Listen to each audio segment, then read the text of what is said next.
It's time for TWiT This Week in Tech. It's a very different TWiT this week. I got to warn you ahead of time. We've got a great panel, as always. Robert Balacer, the digital Jesuit, Father Robert, joins us. Alan Malventano, he's back at Solidigm, our SSD expert. Sam Abul-Samad, my car expert, all old friends.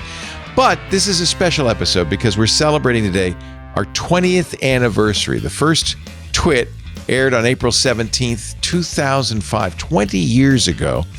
And because on the 1000th episode, we brought back the old panel and we kind of reminisced, I thought it'd be fun on this 20th anniversary episode to hear from our audience, people who watch the show, how they discovered us, where they watch us, that kind of thing. So we've got a lot of videos, poems, and letters from you, our listeners. And we'll be playing those throughout the show, talking about the news as well. It's going to be a very special TWiT. Coming up next. Podcasts you love. From people you trust. This is TWiT.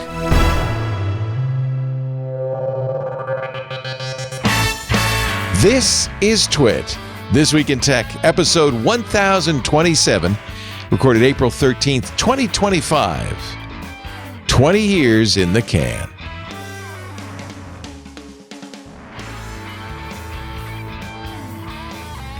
It's time for TWiT This Week in Tech, the show we get together for the last 20 years and talk about the week's tech news. This is our 20th anniversary episode. I'm really thrilled to have this group with me. Good friends, Padre SJ, Father Robert Balacer, the digital Jesuit, visiting from the Vatican. Nice to see you, Father. You can bless this back. Show. Yeah. Yep. So good to have you. Also with us, it's great to have Alan Malventano, longtime friend of the show. He, of course, was longtime host of This Week in Computer Hardware. He is an AI and SSD technologist back at Solidigm. Congratulations. Thanks. They keep pulling you back in. Former Submariner. Yeah, among other things. And a nuclear guy, and he's got a bunch of cars taken apart in his garage, we just learned. Which is a lucky thing, because guess who else is here? Sam Abul-Samad, my car guy, is here. He does the car podcast at wheelbearings.media. Wonderful.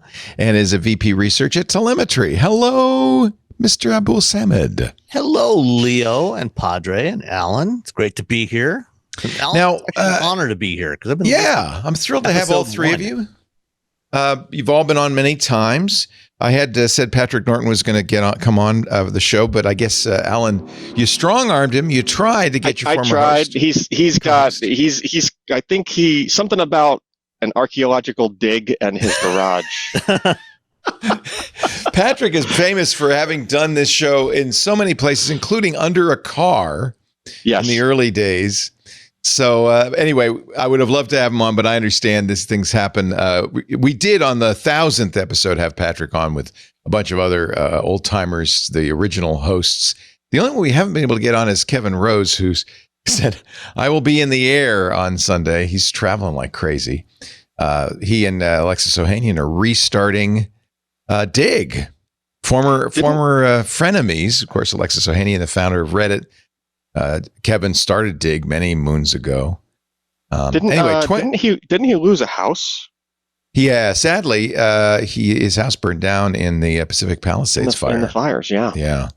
But I don't think it was his only house. So I think he's okay. Anyway, that family's all right. That house was made famous by a raccoon video, if you remember. It went viral years ago.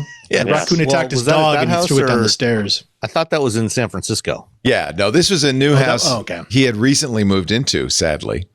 Yeah, I might have even built it. I'm not sure. He built a house. That's a long story. We don't have to go into it. I just hope it didn't have his watch collection in it. That's all I. Oh my God, the watches. Yeah. Well, this show has been through a lot. In fact, at the end of the show, we are going to roll credits for all 389 people who have ever appeared on This Week in Tech. It's worth sticking around to see if you recognize some of the names. It's kind of fun. The other thing we're going to do during the show, I asked, and I've been asking for the last month, for people to send in videos or stories about how they started watching TWiT and so forth. And so we're going to intermingle those into the show. In fact, I'll read a couple of emails that I got. Not everybody sent a video. Scott Simmons Scooter VC, and a proud Club Twit member, says, I can't believe it's 20 years since you first showed up on my iPod. I figured I followed you from Tech TV, my unregistered online tech class that was constantly on my TV in my dorm in the late 90s when I was getting into my MIS degree. You guys have remained my primary source of tech education and information ever since. And it was a great, he says, my favorite moment that I can remember is when I heard Leo praising the USAA banking app and its innovative invention. At the time, it was innovative to deposit a check by scanning it. I work at USAA, and while I wasn't part of the primary development team, I worked on some processes that enabled that functionality. To me, it was the highest compliment that Leo, whom I've been watching for years at that point, loved something that I'd had a small part working on. I still bank with USAA. It's a great, great bank. Thank you for all you do. You're always a bright spot in my week. I hope you enjoy every second of celebrating this amazing accomplishment. I'll see you on Discord. Thank you so much, Scott. I really, really appreciate that. We got a lot of videos. We'll play them throughout the show, and some surprising locations. Some of these are kind of wild. I'll read one more that I got because this comes from an unusual location. I want to say hi. My name is Ron. I'm currently incarcerated in prison in Washington. We get to listen to podcasts on the tablet we get to have to pass the time. I have the joy of remembering you from the screensavers many years ago when I worked just up the road at Hewlett-Packard in Roanoke Park in Santa Rosa. I would watch you and your co-hosts. You've done so well with the programs and podcasts. Before I was sent to prison, I watched you on YouTube. I listened to the 1000th episode, and I wish I could be part of your anniversary show, but I won't be out until 2031. Oh, man. I wanted to thank you for allowing TWiT to be offered to us inmates for free. Of course, we're very happy to have you listen. As a nerd for over 40 years, it's a blessing to have the joy of TWiT every week. I wish we could have the other podcasts you are involved in, but I will enjoy what I get. Believe me, one TWiT a week is more than enough. I have watched and listened for 25 years. I enjoy the North Bay connection. Also, I live in Spokane again. Thank you for the amazing show and keeping me updated with the tech world as I am incarcerated. I will join the chats when I'm released. Thank you, Ron. Ron, I hope we're around in 2031, and I wish you the best. Yeah. Well, and this is the thing that's kind of amazing. These letters and videos came in from all walks of life, all over the world. It's really been a joy and a pleasure to do this show along with you guys. It's really nice to have you. What do you remember what the first show you were on? Father Robert, what was the first time you were on? The first time I was on was I was in the peninsula in the South Bay setting up for Interop, and I was with Brian Chi. Yeah, and what was the show that you did before TWiT back in the day? Well, it was the Tech Guy. There was Security Now, and it was Amber MacArthur's Inside the Net. It was Tech Guy, and I was in the chat room, and I mentioned, oh gosh, I had already done the listener call-in show for Tech News Today. And I said, oh yeah, I'm in the area. Oh, can I come up to the studio? I'd love to watch in person. And you said, if you come up, I'll put you on the show. And so I jumped into a car with Brian Chi, hauled butt to Petaluma. And that was my very first episode. Very first show that we did was April 17th, 2005. So this is the closest date we could get to that. It was only 34 minutes. Patrick Norton, Kevin Rose, and Robert Heron. You can still listen to it if you go. Warmed up. Yeah, we're just getting. You want to hear I could play a little bit of it just to give. That kind of extreme. This is how weird it sounded. It's very different. We were on Skype. As long as we're catching up, what you up to these days, Robert? Everybody knows Robert Heron as the crazy lab rat who specialized in video and would come on the show and with his whacked out hair and tell us the latest. I think Patrick was under the car. I think you're not on TV though these days. Probably. No, not these days. I am working, though, for Extreme Tech and PCMag.com. And I'd love this is back when it was Revenge of the Screensavers, They have an incredible hype. It was the Revenge of we found my salad. Thank God. This was the Revenge of the Screensavers, which I only called it that briefly because I got a cease and desist letter from Comcast saying, we still use that name? You can't use that name? I kind of thought I might. To that episode. Yeah, I asked you were recording on like little Zoom audio recorder. No, that was Skype. That was the only reason I realized we could do this. First time we did it, was January of 2005 after Macworld Expo. And yes, we were all sitting at a table at a bar, the 21st Amendment Brew Pub. And yeah, it might have been a Zoom. It was something. It was a Marantz recorders. You knew. Yes, Sam. It was that Marantz recorder. Solid state recorder. This is like way pre-Skypeosaurus. Yeah. But because somebody called the radio show shortly after that on Skype, I realized, I could do a show with people in different locales. And so those early twits were mostly done on Skype, not with Skypeosaurus, one call. When you start, like those first shows, had you even expanded out of the attic of the cottage at that point? I was in a tiny little garret room of an old bed and breakfast that we called the Twit Cottage later. But I was in the smallest room in the cottage in the attic. It was tiny. In fact, there is a system with Kevin Rose where he takes a tour, a very short tour. I watched that one too. Wasn't there a time when you would have people record locally on a little audio recorder and then you try to combine the audio file later? Because I did that. That was just one time. That was so hard. We never did. A lot of podcasts to this day do what they call double enders, where everybody records locally and then somebody assembles it. But the problem with that is it takes a long time to edit it and put it all together and to keep it synced. We sort of do that now. It's gotten easier now with services like StreamYard and so on. We use Restream. They record Riverside everybody locally and upload it to the server, and then I just grab them off the server and it's much easier nowadays. Yeah. We use Zencaster. The Brewpub Twit episode was episode 0. Yeah, technically. I don't consider it episode 1 because it was a one-off. Right. But I didn't intend it to be a podcast, or well, I guess it sort of technically was, but really we just put it on a website. Yeah. And because 30,000 people downloaded it, that's when I said, geez, I wish I could do this more often. Light bulb. The light bulb was when Skype, I realized I could do it more often with Skype because everybody, Kevin was in LA, Patrick, I don't remember where, I think he was in San Francisco. You never know where Patrick's going to be. He's finally settled down a little bit. Alan, do you remember the first time you were on? I think the first time I was on was when I was up in Petaluma. I think I came in studio and did one. Dvorak was on it. It was like when the Samsung 840 Evo had come out around then. This is way back. I remember that because Dvorak asked me what's your favorite SSD? And then he spot checked me with Wirecutter. Oh, that's so while I was answering, let me see if you're right. He's searching. Yeah. He's like, oh yeah, that's what Wirecutter says. Yeah, I get no spam. Yeah. He used to love to come up because he would stop at the Costco in Novato on the way to Petaluma because he said that guy got a great wine buyer there. Sam, when was the first time you were on?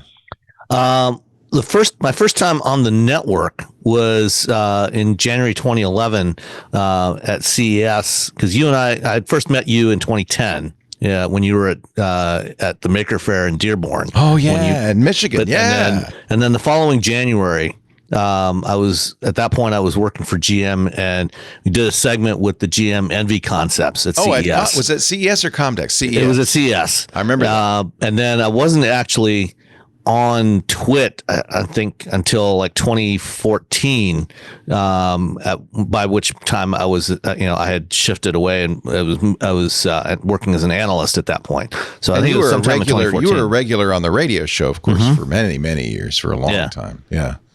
He was our car guy on the radio show. Well, don't worry, there will be news this week. We aren't going to. Ever appearance, I think, Leo, was This Week in Computer Hardware number 48. This is when you hosted This Week in Computer Hardware. I used to host it back in the early days. Yeah. A lot of times when I launched a show, I would host it for a while just to get it off. My first ever appearance. I was in a barracks room on a Navy base in Norfolk, and I field stripped a Drobo on the stream. I love it. So you were still in the service at the time. I was still in the Navy. Yeah. Wow, that's amazing. We've had so many great people, and as I said at the end, stay to the end of the show, because at the end we're going to show credits for everybody who's ever been, not on the whole network, just on this show on This Week in Tech. We probably should mention some news. This was kind of a crazy week with the tariffs. The latest is the tariffs are off. Well, sort of off, except for China. where the tariffs are, I don't know how high they are because I can't keep track, well over 100%, enough to make it so you really wouldn't want to buy anything made in China. And then on and off, just this weekend, the president gave all CPUs, computers, and parts made in China a break. Wide-ranging tariff exemptions. That was on Friday night. Was yesterday. Yeah. Even that has changed because they came out 2 hours ago and they said, no, we're not really It's not giving permanent. exemptions. These are just pausing. We're pausing those tariffs. We wouldn't want anybody to get comfortable with the situation. We wouldn't want the market to settle or anything. We wouldn't want people to be able to figure out a supply chain for the next 2 years. So let's keep some uncertainty in there. We don't know what happened. I imagine Tim Cook called the president and said, dude, you're literally going to put Apple out of business because the tariff with 145% tariff on iPhones would make the iPhone unaffordable. Apple did move a lot of its manufacturing as much as it could to India, Vietnam, and Brazil, but still the majority of stuff is made in China and assembled in China. They even flew a number of big cargo planes from India trying to get as many iPhones into the United States before the tariffs went up. Vietnam had a 49% tariff, but that's paused. But again, it's only for 90 days. None of this is enough for Apple to say, oh, whew, we dodged a bullet. What would happen if an iPhone more than doubled in price? Well, then it's cheaper to fly to another country, buy an iPhone, and fly back. Yeah, you get a nice trip to Thailand. Yeah. Same thing. It would be the same thing with laptops, and more importantly for CPUs, which would affect cars, wouldn't it, Sam? I mean, cars already have. Absolutely. Yeah. In fact, we were just as we were recording this morning, and I was reviewing the truck that I was driving last week. It's a truck that was built here in the U.S. It's a GMC Canyon, and looking at the window sticker, they've got some data on content, and it said on there, U.S. and Canada content. Even though it's assembled in Missouri, U.S. and Canada content, 49%. And it doesn't break out what the Canadian content is versus U.S. And then another 25% from Mexico, and then the other 26% from somewhere else. So even a vehicle that's built here, at a minimum, at least half of the value of it came from outside of the United States, and probably closer to about 60 to 65% of the value of the parts and so on came from outside the U.S. And electronics are a big part of that, because there's a lot of chips, whether you're talking, older legacy designs that might have 100 electronic control units scattered around the vehicle, or more modern designs like the one I was just driving the other day that have a central computer with 2 NVIDIA Orin chips in there. That's a big chunk of the value of the vehicle is just in silicon that is imported. On Friday at midnight, exemptions were granted to computers, smartphones, monitors, flash memory, DRAM, and other storage like hard drives, video cards, flat panel televisions, regardless of screen type, power supplies, and other finished goods. Silicon chips no longer tariffed, nor the fabrication machinery needed to make them. However, Apple Watch bands are still tariffed. Leather goods, iPhone cases still tariffed. Cabling, PC cases, and the raw materials to make them, aluminum, titanium, and steel, all still tariffed. How does Solidigm, how does an SSD manufacturer, does Solidigm manufacture its chips in the U.S.? Well, I mean, there's some, but there's still plenty of fabs that are overseas, just like any other chip, right? And Leo, just to follow up on what you just said, I just pulled up whitehouse.gov, and the most recent article on here is Sunday shows President Trump's America First trade policies in action. And it's got some bullet points of what was said by people like Howard Lutnick, the Commerce Secretary, on tariffs for certain electronics, which is what you were just referring to. Yeah. These products are going to be part of the semiconductor sectoral tariffs, which are coming. We need to have these things made in America. They may be sort of on pause for now, but coming back soon at who knows so what the level. lesson is, in 2 months, everyone please build fabs that normally take between 6 and 10 years to spin up properly. Yeah, that's about right. exactly. Yeah. Just do that. And you're never going to make iPhones in the U.S. That's a pipe dream. No. Right? Right. I mean, I think it was Lutnick, or maybe it was Besant, who said, "Oh yeah, we'll have Americans will be screwing in tiny screws any day now." It's not going to happen. I mean, you would think the only way that they could pull it off was if everything or the majority of it was automated, but even that's not the case because all the automotive engineers are over in China. Plus, the robotics come from China. The automation engineers. What's happened,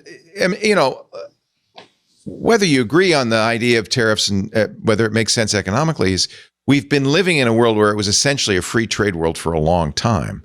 And so we've created these multinational supply chains. And you're asking to overnight stop it. Right. And I don't know if you can. Yeah. It's even worse if you say stop it, or maybe don't stop. Wait a minute, don't stop it. No, but no. Oh, you're gonna. Maybe we'll stop it in 3 months. I don't know. I don't know how. What must be going on in the boardrooms of Apple right now? I mean, or every big Dell, company, or I mean. Instead of spending cycles on innovating, everybody's having to think about contingency plans for what do we do. I don't even know how do you make plans for something like that? Exactly. Well, I mean, basically, they'd be saying we know that we can force him to back down. If we complain enough and we threaten him enough with the economic consequences, he'll back down at least temporarily. So you could get into the cycle where every 2 or 3 months there's a pause. Everyone loads up on every possible chip that they need while the tariffs are down, which will essentially mean that the Chinese companies make all the money that they were making before.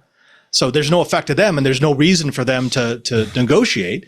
And then it goes back to a tariff and we have a panic and the market drops out and the treasury bonds continue to rise. And then 2 months after that, he'll pause it again. The problem is you can backwards engineer what's happening. Lutnick is claiming that this is all part of the plan, but we know it's not. We know that there was panic so that they stepped back and then people started saying, oh, well, Trump is surrendering. So then he redoubled his efforts and then he backed off and then he redoubled. It may not even matter what Trump does because China has suspended exports of rare earth minerals and magnets. China is they of course have their own tariffs on inbound U.S. stuff, but China is just turning off the tap, whether there's tariffs or not. Well, the other interesting thing that China said the other day was, after they cranked it up to 145%, China was at 125%. Said, yeah, we're not going to bother going beyond. We're done at 125. There's no point in us continuing this tit for tat because it's not going to have any effect. Yeah. It's just ridiculous. They said 125% is effectively the same as 4,000%. At that point, why? It's childish. Now there is a vocal group on the groups that we monitor that are saying, oh, this proves that the U.S. needs Greenland because Greenland has all these rare earths that we're looking for. They don't mention that it would take 20 years to set up the infrastructure and drill through ice sheets so you can. They're not existing where else we have those mines, rare earths? Right here in the United States. Yeah, we're just not mining for it. Here. Yeah. We've got a lot of these materials, most of these materials, but we just haven't been extracting a huge them. Cache near Las Vegas. But that takes time to spin up, right? That's not a thing overnight. You can just suddenly poof. Now we have all these rare earths. I mean, it's funny because, I don't know what commentary there is to make. It's obviously a problem. That's that. And we're just going we're all in, we've got a crazy person driving the car and we're all in the back seat. And do we have any? Well, I'd like to add something else to this, which is, kind of even beyond the tariffs, the whole deregulatory policy that the administration has, which is, for the auto industry, for example, you've got this push to pull back on all the emissions and fuel economy regulations, which is one of the things that was driving the move towards electrification. Okay, so we do that. and then you've got the tariffs, so you're pushing automakers and suppliers to put manufacturing back in the US where it's going to be more expensive. So you've added costs there. Now you have pulled back on the other regulations, and now the automakers have more incentive to invest more in old technologies, continue building internal combustion engines and so on. And but at the same time, the rest of the world is not pulling back on that. So you've got to have electrification. And so you're adding costs all over the place, stacked on top of each other, which is going to reduce the resources that these companies have for R&D and innovation. And we're already losing on innovation to China. And so what's going to end up happening if we continue down this path is the U.S. auto industry essentially becomes an island that with products that they can't sell anywhere else in the world. Nobody wants what Trump wants them to build. And so you look outside of the US, you go to Canada, you go to Mexico, they're moving forward with things like electrification, South America even. And so they're with these trade policies, they're going to say, all right, BYD, you want to build a factory in Windsor, Ontario? Come on in. And so the U.S. industry is going to be completely isolated and totally non-competitive in the rest of the world, and they're going to end up getting crushed. Not to mention the fact that Doge has fired most of the safety experts. Yeah, well, there's not a great loss there because they've been utterly ineffectual for the past decade anyway. Okay. Okay. But I think Elon has something to do with that, right? Oh, because they were investigating car safety. Yeah. Full self-driving vehicles, in full self-driving in the Tesla vehicles. Sam, if you could turn your mic down just a little bit, you're clipping a little bit. There is one tariff thing that I think it's important to get on the record because it's so often misunderstood. John Gerard brought it up in the Discord when he says, what does free trade mean? Does that mean that no country had tariffs of any amount on American goods? This is actually really important. It's a good question because I live with three economist professors. And what they have tried to explain to me is it's so difficult to actually calculate what tariffs are because it's not just outright we're taxing this percentage of whatever you sell to us. They can count as tariffs. Do you have lax employment standards that allow people to work in substandard conditions for substandard wages? Yeah. Do you have environmental laxity that allows people to pollute, which drives down their costs because they don't have to worry about being fined or having to pay for cleanup? Do you have a system of economy that charges the same amount for transportation of goods between your provinces and other countries? Now, depending on how you add those numbers up, you can get extremely high numbers or extremely low numbers. What this administration has done is they've taken all the worst case numbers because they want to show a worst case scenario, but that doesn't actually reflect what the real tariffs are. And we don't know what the real tariffs are because even the best economists can't give us definitive numbers. They can just say, this country has lax environmental standards. This country has lax employment standards. This country has a easier transfer between countries. So it's a good question. It just doesn't have a simple answer. And we enjoyed the benefits of that, though, right? Correct. Exactly. iPhones were a lot cheaper because... Yeah, we like that. We want that. We don't want to be polluting our environment. We don't want to be running sweatshops. We just want the finished product. Well, okay, but then you can't blame us for giving you what you want. Right. Wow. It's a complicated world. That's the truth of it. Yeah. Let's take a little break. I'm going to play a video, and then we're going to go into a spot, and we'll have more. We're done with the tariffs, though. We'll have more other news. You're watching the 20th anniversary episode. I would never, if you'd asked me 20 years ago if this would be the topic, I would not have thought that. I have been very bullish on the tech sector, obviously. I'm a little less bullish now. Here we go with our first video. I'm going to do it in alphabetical order of your first name. This is Alexander. Hello, Leo. Hello, the team of This Week in Tech. My name is Alex. I'm a software developer from Brazil, but I live in the northwest of France in a very small city called Locq-Mariaquer. I've been listening to the show for over 10 years now, and you guys are part of my Monday morning routine. With you guys, I've learned a lot of things about smart speaker, cryptocurrency, and now I'm learning a lot about AI. Thanks for the great work. Bye-bye. Thank you, Alexander. We'll stop and we'll get to Andrew in just a second. Andrew, hold on.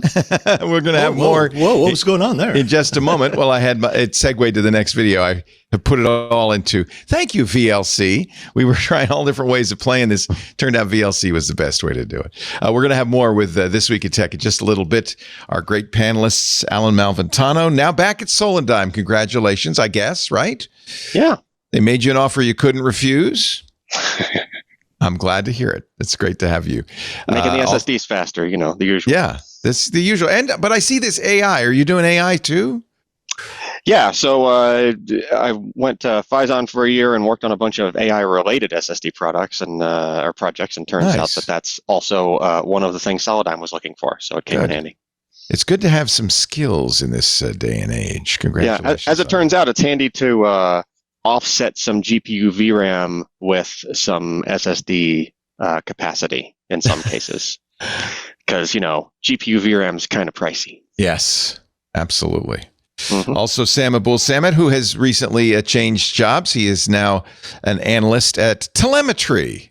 Same beat. Basically, basically the same beat, doing market research for the transportation and mobility industry.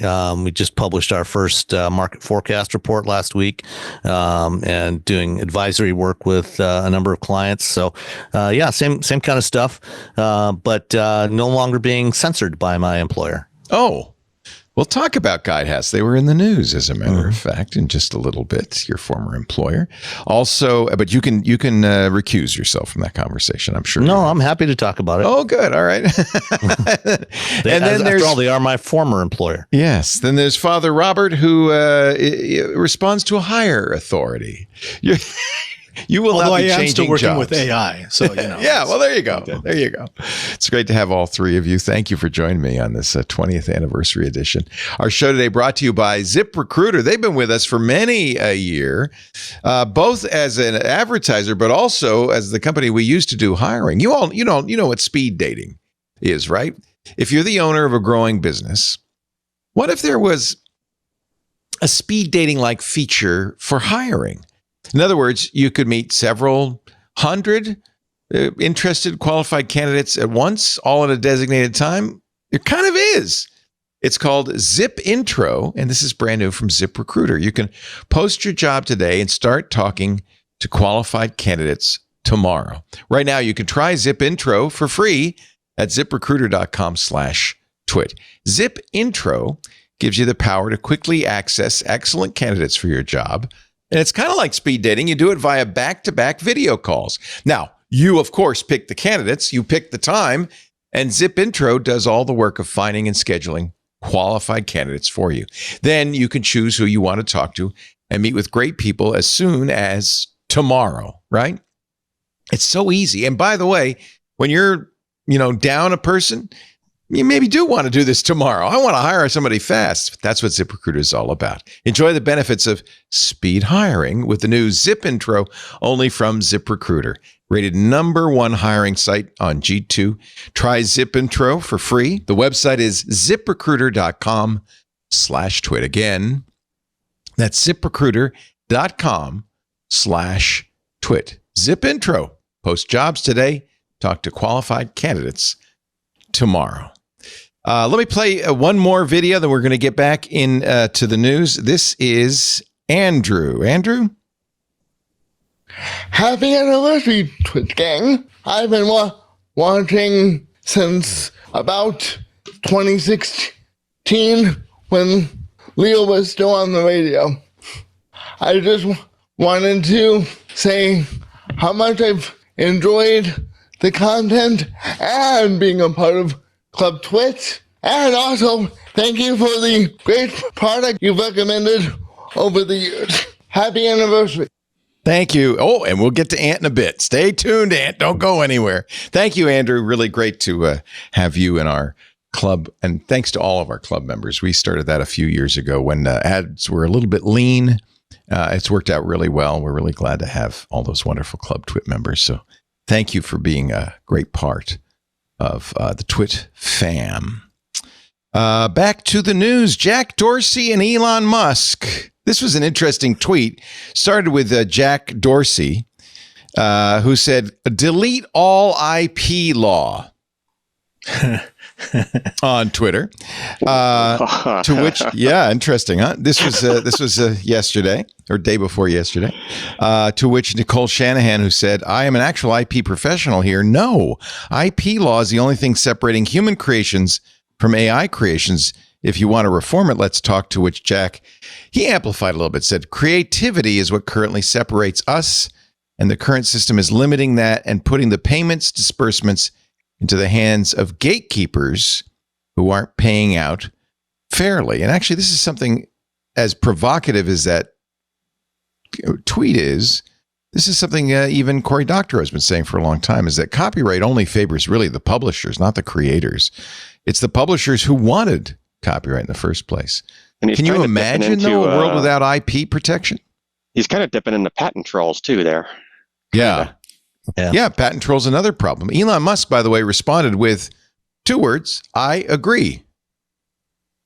I mean, let's be serious. What they're after is the ability to feed everything into their AI. Oh, that. That's it. Yeah. That's what they want. Yeah. Everything else is a smokescreen. They can say, oh, we want to make sure that creators are paid fairly for their creations. But no, we would like to be able to train our LLMs on absolutely everything without restrictions, and then we can figure out payment later if we ever get to that point. It's an interesting debate, though, because you're right. Without trademark and copyright protections, without patents, the whole idea of patents was to encourage inventors to invent stuff. And then after a suitable period of time where they exclusively enjoy the fruits of their invention, it's put out into the public so that everybody could benefit from that patent, which has seemed like a good idea at the time. Well, and it was, and it still is, except that somewhere along the way over the last several decades, we've gotten to the point where there was so much stuff that people were trying to patent, and we didn't have competent patent examiners that actually knew how to evaluate these patent applications. And so they were granting patents willy-nilly on everything, especially on software that had no business being protected. There were some genuine innovations that deserve protection, but the number of those was a tiny fraction of the total number of patents being granted. That's why we got into this whole mess with patent trolls. Right. We had an episode of TWiT where we actually brought in someone from the U.S. patent, USPTO, and essentially what he told us was, look, the people who really know this stuff, who can pick it up immediately and look at a patent application and say whether or not this is unique and novel, they work for the other side. We can't pay enough for these specialists to work for the government. So of course we're going to have substandard review of applications. And that hasn't changed. There's so much more money to be made on the other side of the patent troll fence. This is an interesting debate. When Jeff Jarvis comes by with Intelligent Machines on Wednesday, I'm sure he'll have something to say about this too. He has said for a long time that copyright anyway is problematic from a creator's point of view. But you're right. I think that the real reason Jack Dorsey and Elon Musk want to do it is so they can. Does Dorsey have an AI play? He's got to. I would be shocked if he's not an investor in XAI. Right. Mm-hmm. And so Elon, actually, I think his Twitter shares were rolled into XAI. So so he's at least got that much. Yeah, that's right. Yes, it's all one. He was probably also. I think he was also an investor in XAI even before that. Right. Correct. Okay. Tomorrow, Meta's court date appears. The FTC wants to break up Meta. He wants Facebook, Instagram, and WhatsApp to be 3 separate applications, and this will be a trial, an antitrust trial that begins tomorrow, which could completely change Meta's business or not? That's the question. Now, this one is going ahead even without Lina Khan running the FTC. So Meta has made enemies in both administrations, apparently. Meta's statement says the FTC's lawsuit against Meta defies reality. The evidence at trial will show what every 17-year-old in the world knows. Instagram, Facebook, and WhatsApp compete with Chinese-owned TikTok, Google's YouTube, X, iMessage, and many others. More than 10 years after the FTC reviewed and cleared our acquisitions, the Commission's action in this case sends the message that no deal is ever truly final. That's a good point. They were allowed to buy WhatsApp and Instagram. Should they be forced to divest now? What harm is caused by the integration? So I'm playing devil's advocate here. The fact that they can combine three extremely popular services that operate in different niches, how are they leveraging that unfairly? Or is it just because it's one company and we don't like that? I mean, in order for there to be a violation, there has to be some sort of leverage that they're applying between the products in order to improve the overall position of all platforms. Do you see that happening? Is that actually happening? Guys?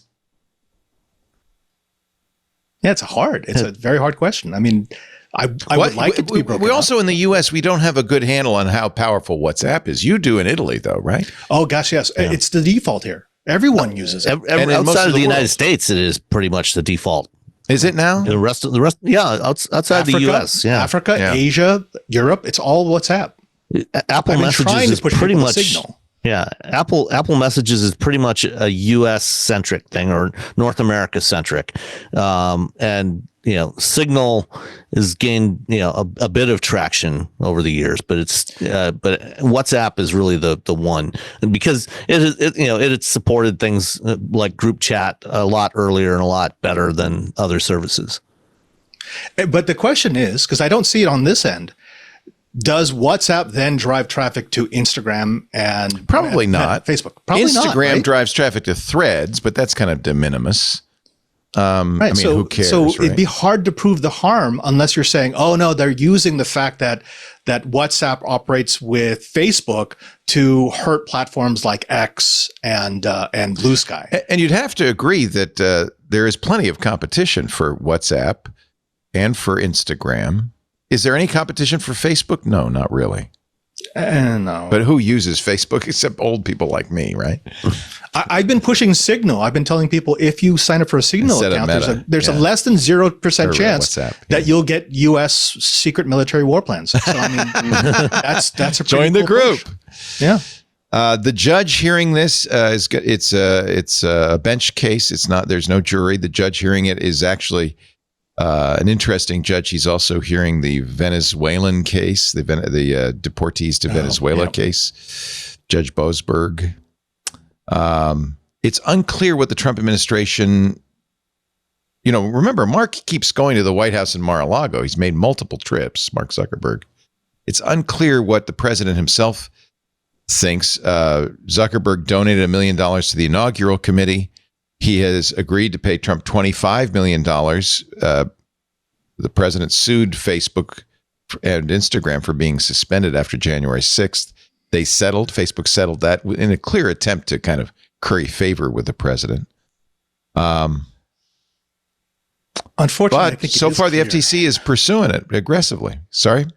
It is kind of clear in the sense that, remember, not too long ago, Trump thought TikTok was the worst thing ever. I know. And it was the reason why we needed to get rid of Section 230. Transactional, of course. Yeah. But then he got popular on TikTok, and there were a lot of influencers on TikTok who were pushing the Trump weight. Well, also 30% of TikTok is owned by a big donor, Jeff Yass. Precisely. Yeah. So if the same thing starts happening on Facebook, if the data starts coming out, oh no, they're really pro-Trump on Facebook, then he'll back down because we know that's his number one priority. I want to look good. The new chair of the FTC, Andrew Ferguson, said his lawyers are raring to go against Meta.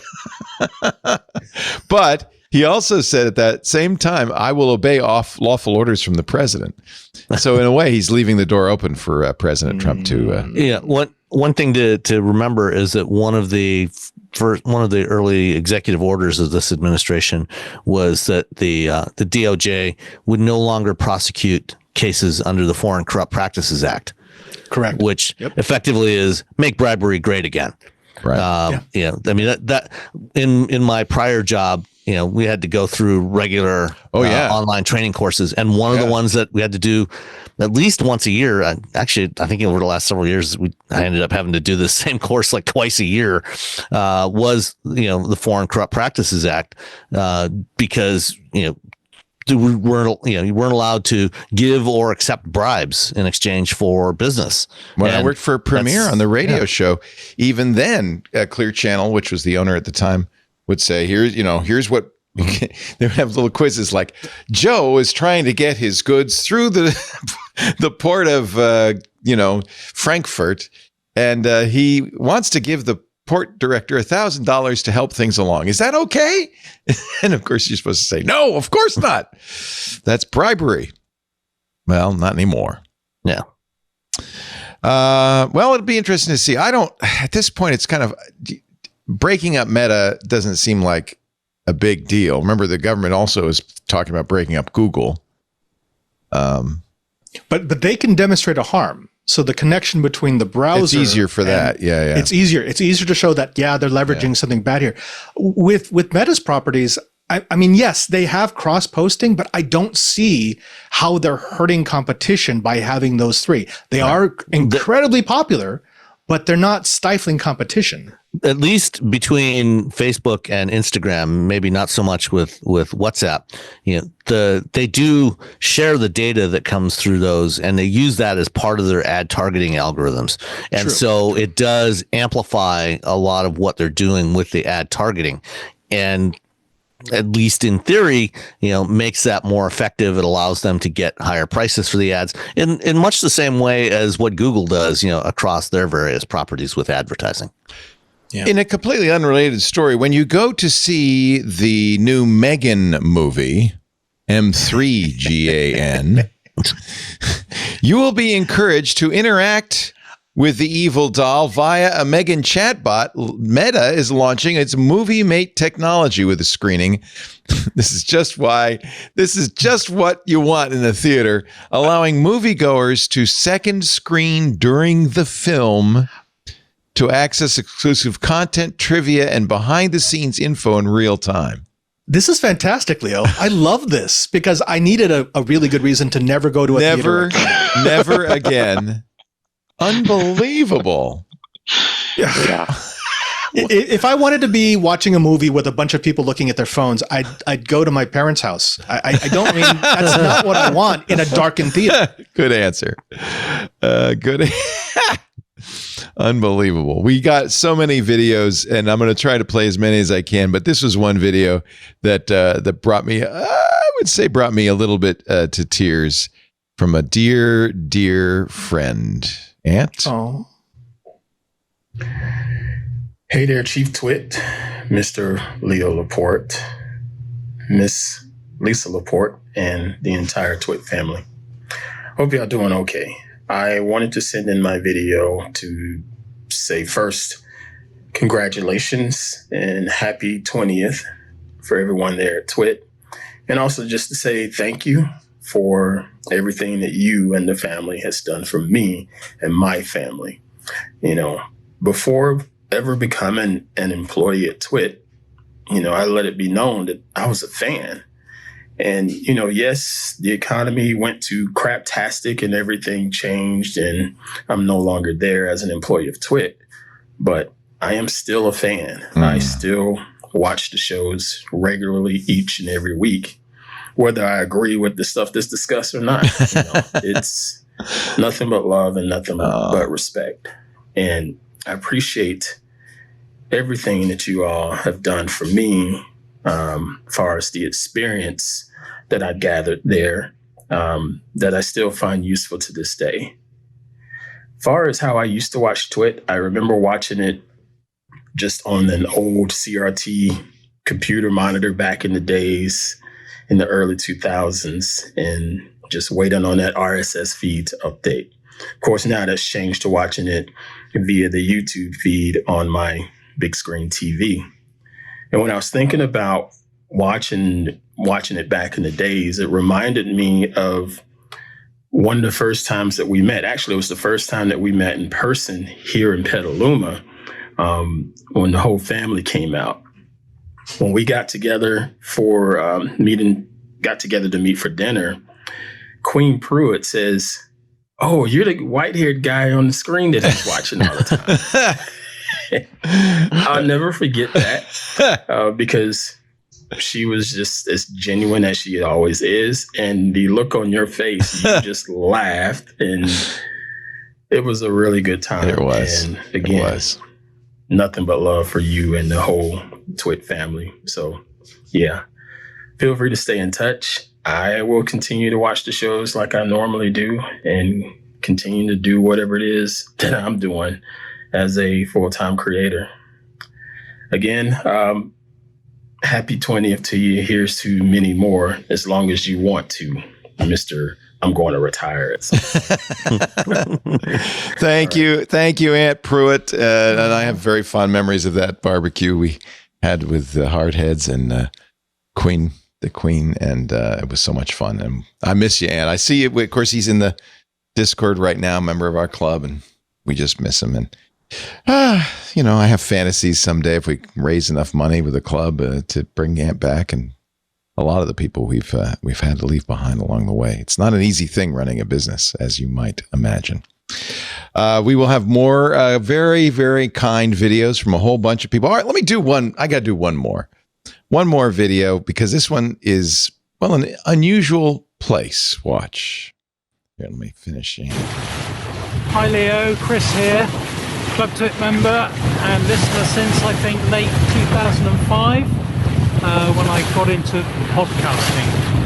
I listen to all episodes of MacRate Weekly and TWiT, everything that Micah does, and occasionally I dip into Security Now and Windows Weekly, but they're a little bit geeky even for me. I'm 2 years older than you and retired.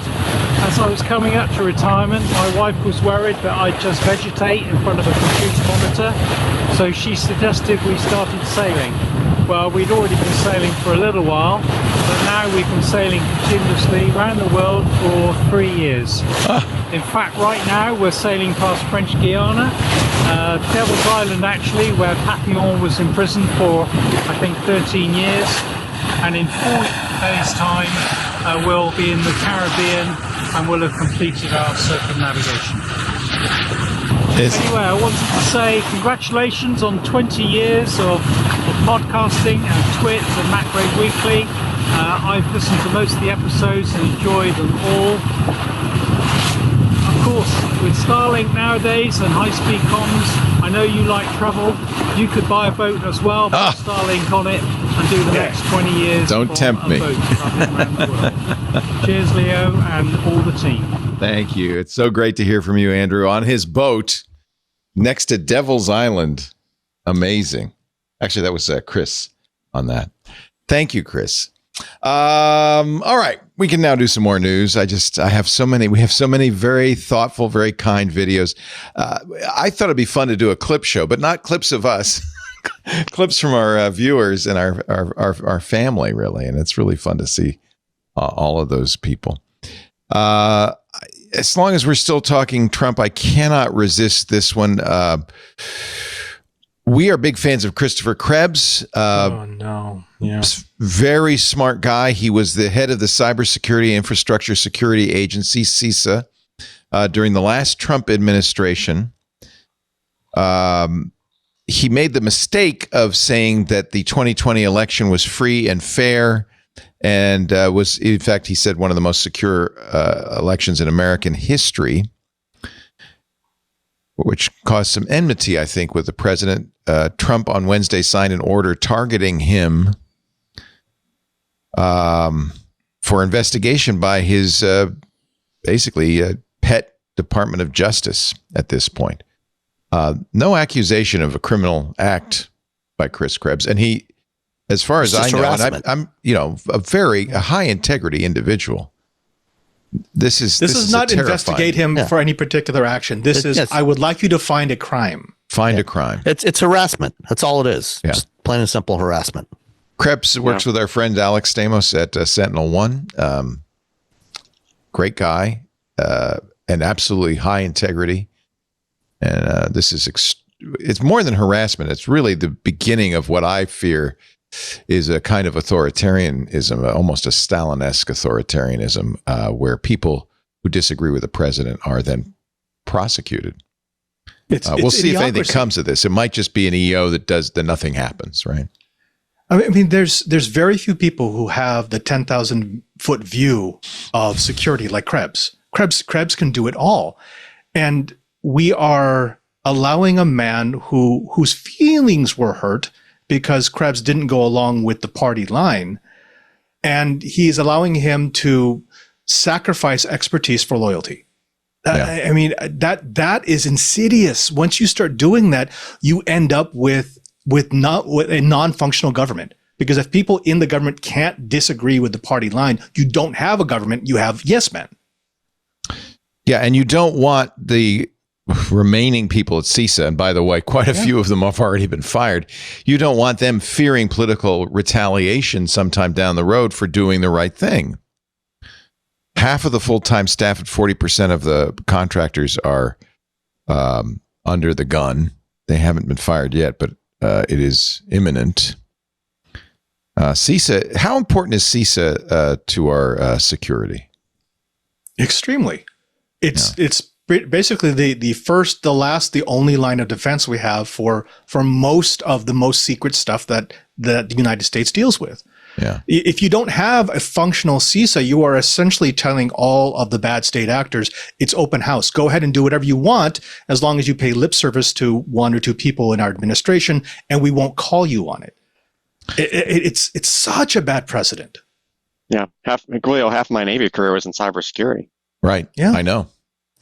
And I mean, this goes just beyond this. For this particular case, the thing that bothers me about this is if you're an expert in the field, like, for example, I deal with SSDs day in, day out.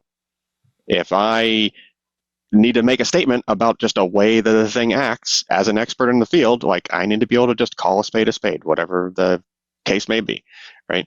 But in this case, this guy's getting, harassed and gone after because he just called it. I mean, I guarantee you he had a whole bunch of data at his disposal to back up what he said.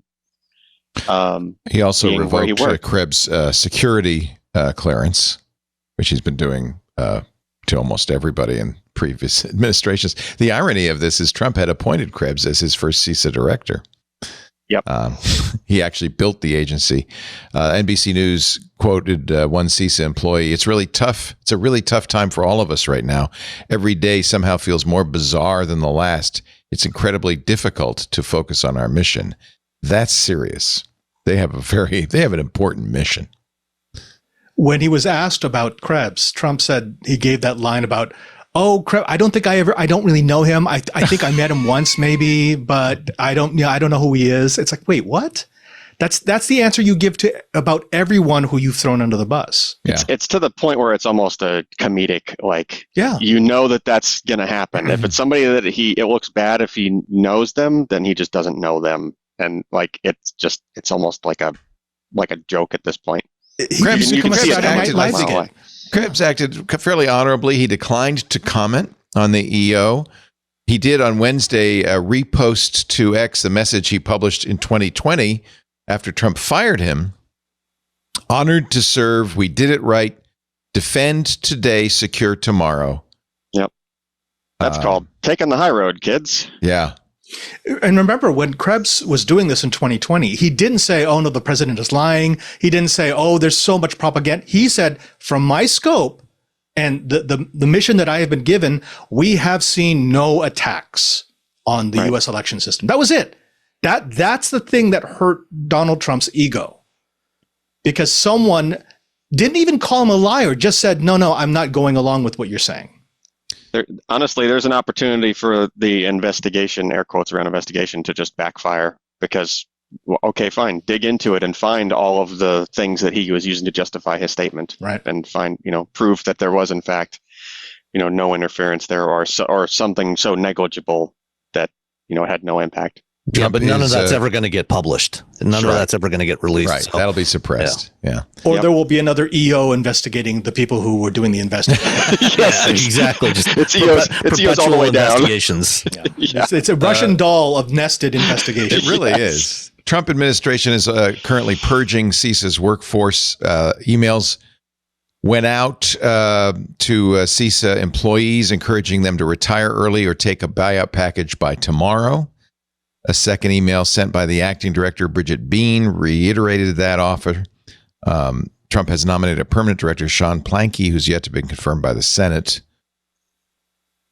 So having done a couple of decades of government stuff myself, I can say that there's an awful lot of things in place where the way that things work, there's an awful lot of institutional knowledge that gets carried forward to as you get new people in, then there's turnovers and there's very sort of structured ways to, somebody doesn't just show up in a new role and then the first day they're just doing an amazing job. Like they have to go and learn from all their peers that they're sitting next to and figure out how do all these systems work, how do all these things work. And I mean, I've never been in one of these organizations when just a whole quarter or a third or a half of them were just wiped out. But I just can't even think of the type of damage that does as far as the institutional knowledge carrying forward works. And also, how long does it take to get that back? Because a lot of that knowledge was hard fought. People had to make a lot of mistakes along the way to figure out, oh yeah, you can't do that way. You have to do it this way. This is how it works correctly.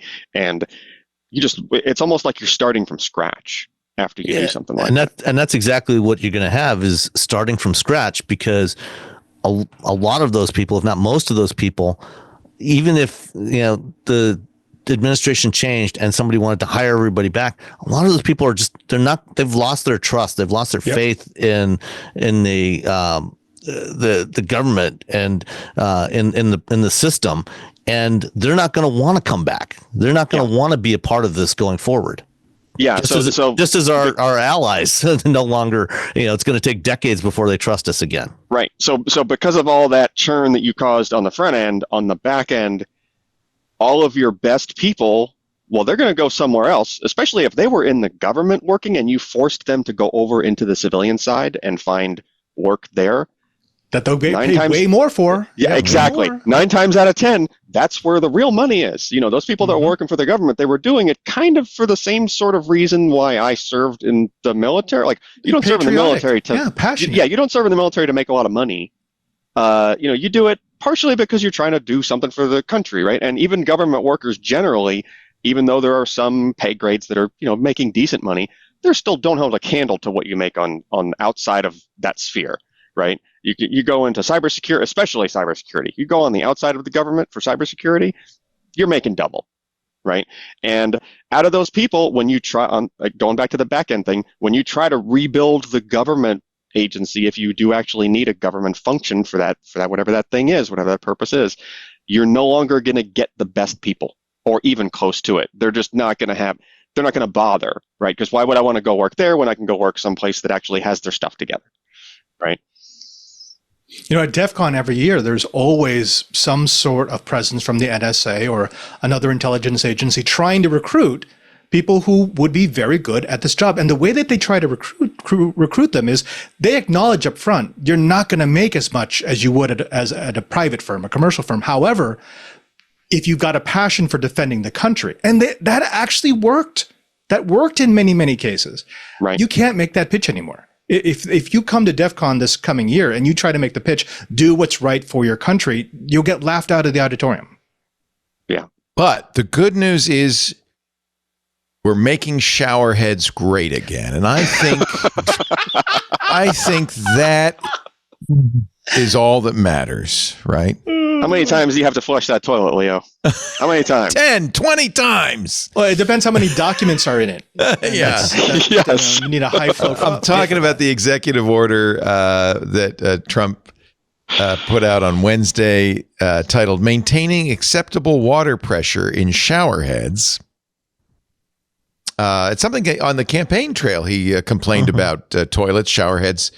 I saw a Republican spokesperson on Fox the other day say, finally, your dishwasher is going to really wash dishes. Which I just maybe think that he has. I have not had a problem with my dishwasher getting the dishes clean. And, actually, since we bought this house 8 years ago, I've replaced, what were almost certainly decades old toilets with modern low flow toilets. And they work so much better.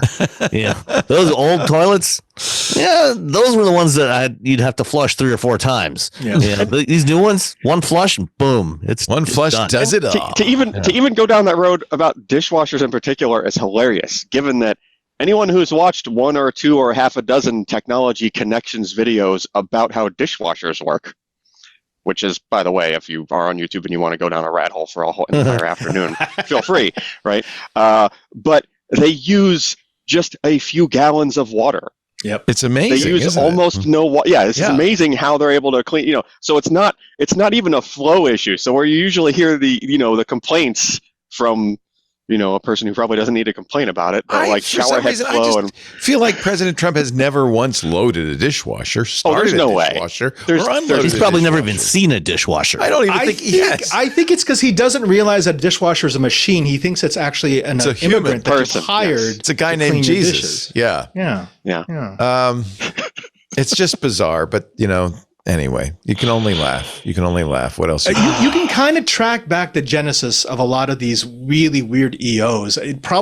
He was at Mar-a-Lago and a guest said, "Oh, the water pressure is really low in my room." Right. And so he said, "Oh, well, I'll make an EO about it." He also did an EO on LED lights, saying they make him look orange. No, it's not. It's the lights. It's not the light. No, sorry. I don't think it's the lights. That's actually a really good chance for Philips with their Hue series to send a bunch to Trump and say, "Hey, you can make yourself any color you want." I am lit by LEDs right now. Yeah. In fact, I could use a little more orange, to be honest with you. I'm a little pale. All right, let's play some more videos. This is Christopher. Christopher, go ahead. Hello, Leo and Twit family. I'm Christopher. I live in Buckinghamshire in the UK. I grew up with you and Twit while I was in London and commuting on trains to work every day. I first discovered the network while standing on an underground platform. I had my iPhone 3GS in my hand and I wondered what more I could do with it. And I discovered podcasts. And from there, I discovered MacBreak Weekly. I then discovered all the other shows on your network. I liked Try Before You Buy. One of my favorite deep cuts of yours.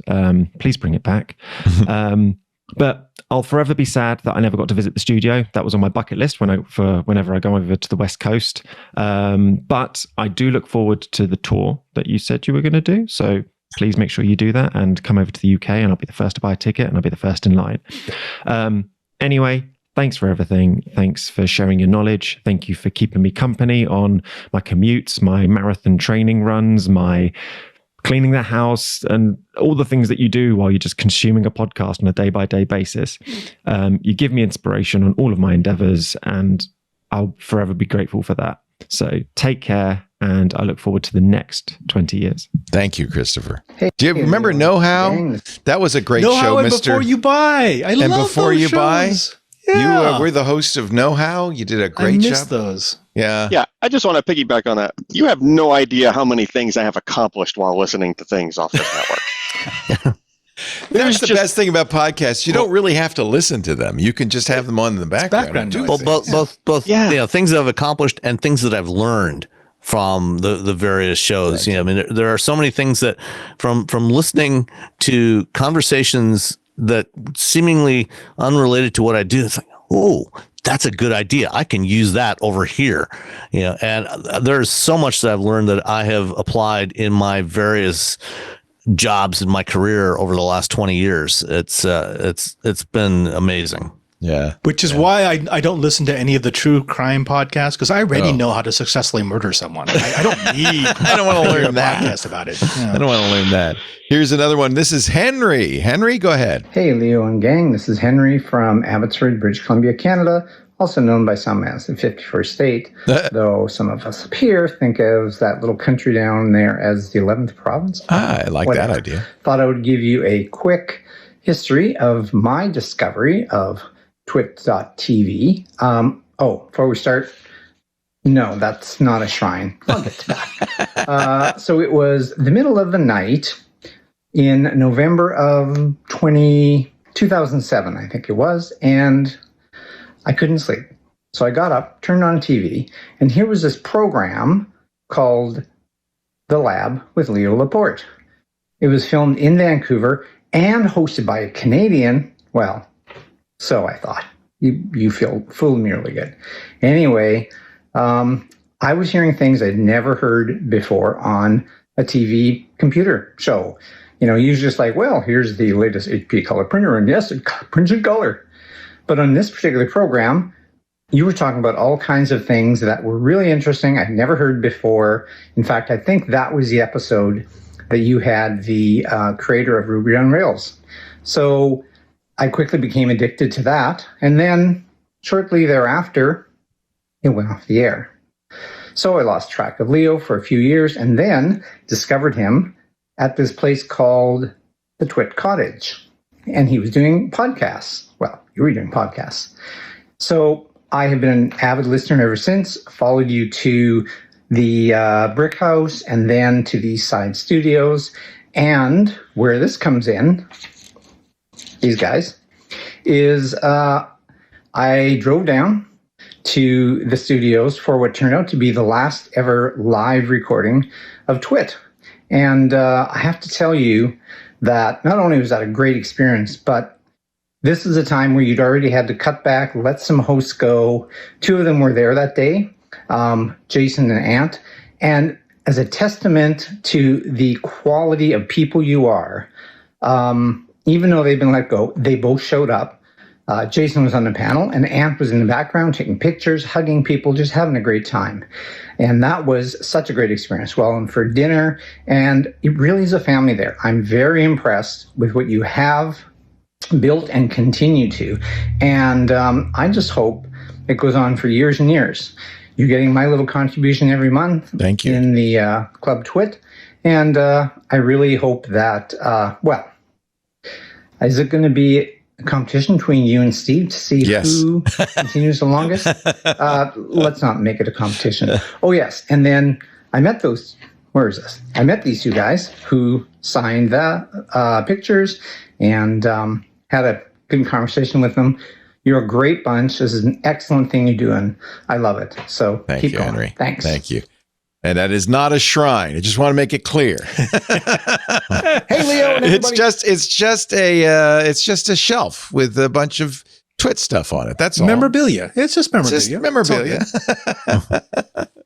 Hey, we'll have more with our great panel. I'm sorry, guys, you have to put up with all these videos, but I really wanted to honor the listeners, the community around the show, because honestly, it's meaningless for us to sit around jawing if we don't have all these wonderful people listening. And we do our shows live for that very reason. You know that, Robert. We love having a chat room going on and people talking back to us. It's really a lot of fun. So speaking of old TWiT related stuff, I don't know if this is actually a connection I can make here, but I submitted a video kind of quasi as a fan, but I've been on a few shows, but like I submitted a video for one of the anniversary things and I wasn't sure I which one it was. I remember that, Alan. Yeah. Yeah. I was like in my garage, there was like a cylinder head behind me and stuff. Yeah. And this was, 4 houses ago. It wasn't the 10th anniversary show, but I was skimming through the 10th anniversary show just now, and there was a segment where you went like years before the 10th anniversary show, and you're in your attic. Yeah. And you're like, somebody's showing you a mixer. Okay. I think that was Kevin Rose. I think that was the system. It might have been Kevin Rose showing you a mixer. Now, I don't know if that mixer, that actual mixer ended up with Ryan at PC Per or not. Maybe. It might have. And in case now it did, you have it? Is it a I just Mackie? thought I would. It is a Mackie. I just thought I would show you your old mixer. That's the original mixer. It was in my garage from when we cleaned out the studio. Wow.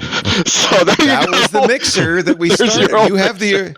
You have more than I do. That's the original. And there's a story on that. I think I have some of your light panels. I hope you all have fezzes. We'll make you wear those. Pretty sure I got some of your light panels in the basement. You might. You might. Just random stuff. They've been scattered to the wind. So that mixer the Mackie mixer I had, I guess because of radio. I can't remember why I had it, but that's how we were able to start the podcast. And each of the different people had pots and all that stuff. And when it broke, Colleen Kelly, who was our engineer, Colleen's story is amazing. She came by one day, the cottage. She was studying sociology at San Jose State, and she wanted a job as an intern, even though she was a sociology major. But after I talked to her for a while, I said, I'm not going to give you an internship. I'm going to hire you. Would you work for us? And she became our first studio engineer.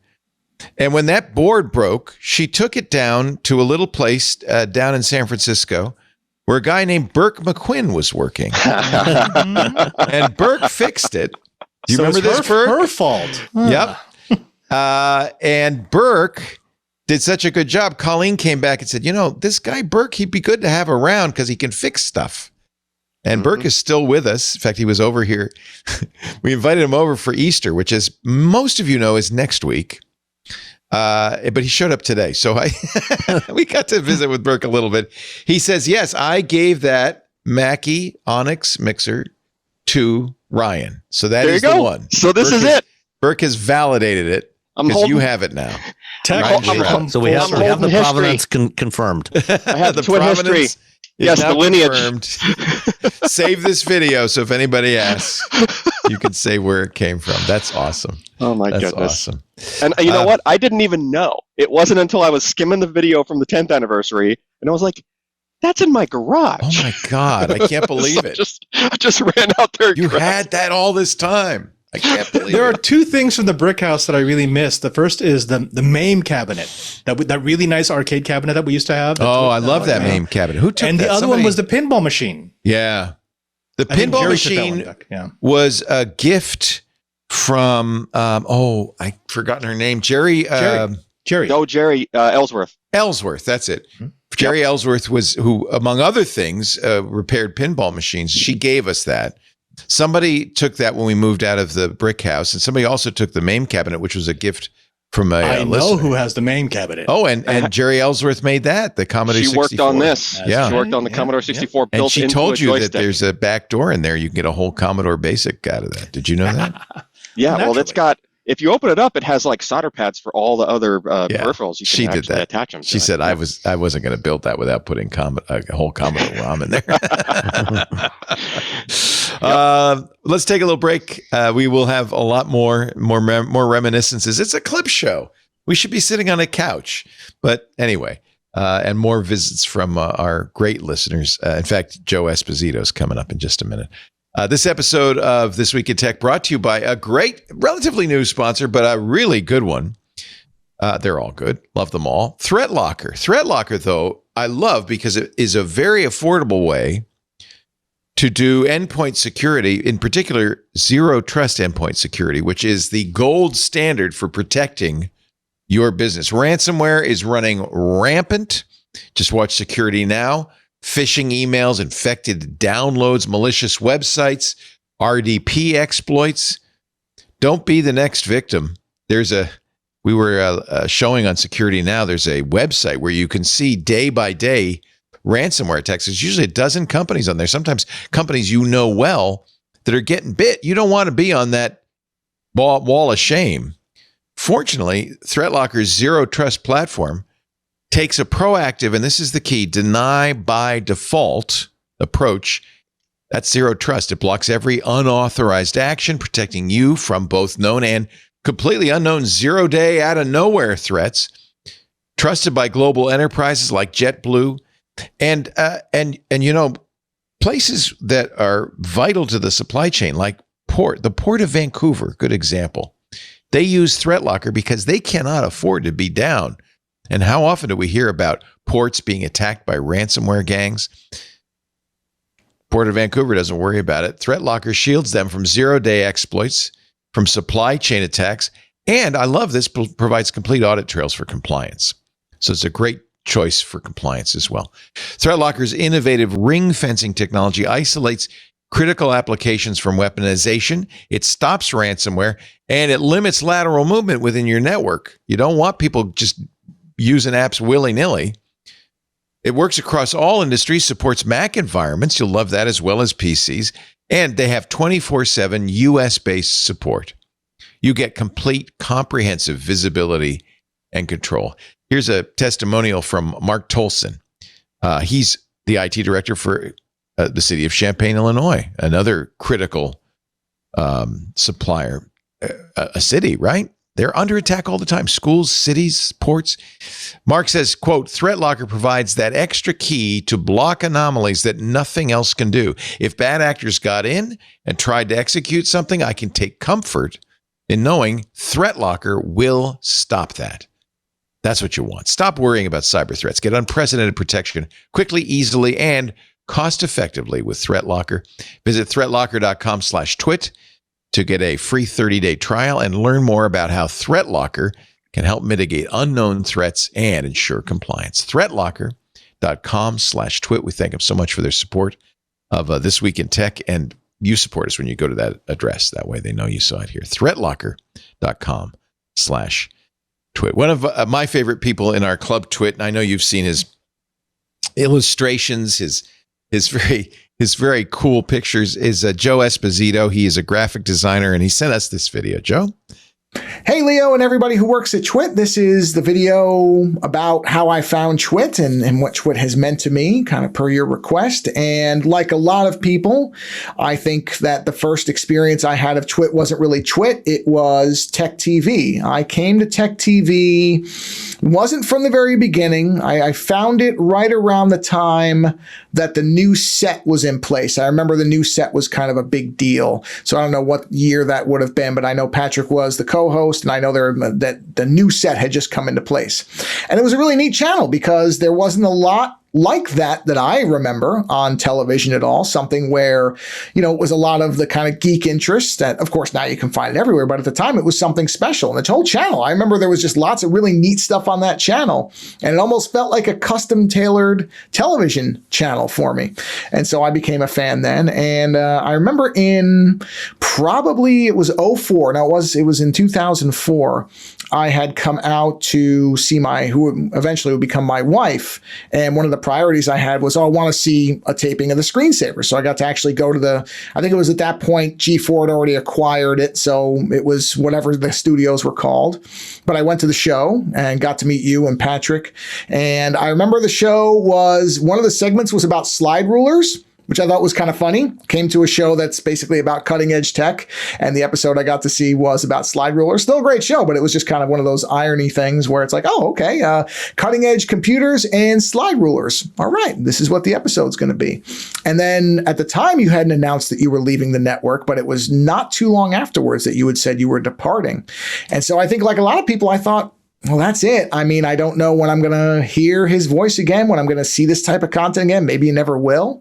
And then, of course, Revenge of the Screensavers, which then became TWiT, started up.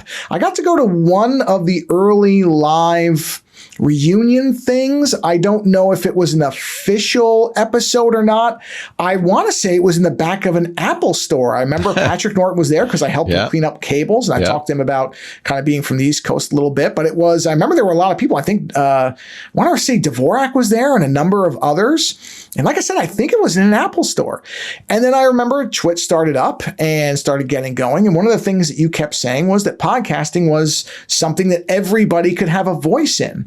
And that really struck a chord with me. And so a year after the first couple episodes of TWiT, I started my own show, and I'm still doing it. And next year will be the 20th anniversary of our show. Not anywhere near as good as anything that's on TWiT, and probably never will be. But honestly, TWiT has been part of my life now for so long that it's really hard to imagine it not being around. So I'm really happy that the club has been able to kind of keep the network from going off air. I actually got to go to not only the original brick house, I had a brick in the brick house. I got to go to the East Side studio, got to go to the second to last show, which was kind of a sad thing, but I think it's worked out very well. I think the move to all online. That's the new studio. Seamless. I mean, there's been no impact on anything. The quality is still just as good. It's just in a different setting.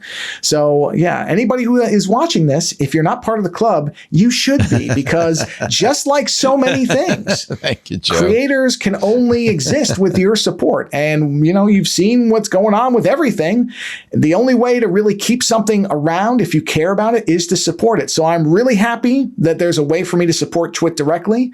I want to thank you for all the years, and everybody in front, behind the camera. It's the personalities, but it's also the people who put the shows together. Indeed. It's just been, again, such a foundational part of my life. I'm thrilled that everybody's still around. I'm thrilled that TWiT's still going strong, and I hope it only gets better with age, just like, well, I don't drink wine, but that's what I hear, like a fine wine. So thank you for everything, and I'm looking forward to many more years of everything I've enjoyed so far. Thank you, Joe. And thanks for all the great illustrations. I got to play one more. You saw the video guy on a boat. I have heard from people a number of times that they watch while they're driving combine harvesters. This one is Johannes from Austria. Hello, TWiT crew. This is Hannes from Austria. This is how I have been listening to a lot of TWiT podcasts over the year. He's driving a combine harvester or something. I don't know. Club member and listener since 2000. He's driving a tractor anyway. 14. Bye. Bye, Hannes. Thank you. It's so great to know you. I think that was a Kabuto tractor. It's definitely not a John Deere. No, it was a Kabuto or something like it. Yeah, it was really cute. And he had behind it, he was towing some sort of wheat thresher. Or I don't know what he was doing. Maybe he was cutting the wheat or something. Maybe he was just mowing the lawn. I don't know. Anyway, it's really nice to have all of these wonderful people watching the show. And it's great to have you guys on the show. You probably didn't realize when you came here that it was going to be such a kind of a different episode, but I appreciate your patience. It's fun to see. I started as a fan. I from back in the Tech TV days. I went to an episode, a taping with you and Patrick Norton when Patrick was showing us how to make a Cantana out of a Pringles can. That's right. That's right. That's right. And it was new for me because remember before that there really wasn't intelligent tech stuff. It was always a segment on another show. And so you had this network dedicated to technology and science and stories that I actually cared about. It changed my life. Yeah. It's been a lot of fun. I feel very fortunate. By the way, SC Homestead in our YouTube chat says that is a disc harrow. He's plowing the fields for the next crop. And by the way, it looked like he wasn't driving. The wheel was moving. A lot of modern tractors have automated driving capabilities now. Primarily using GPS. Because it's part of what they call precision agriculture.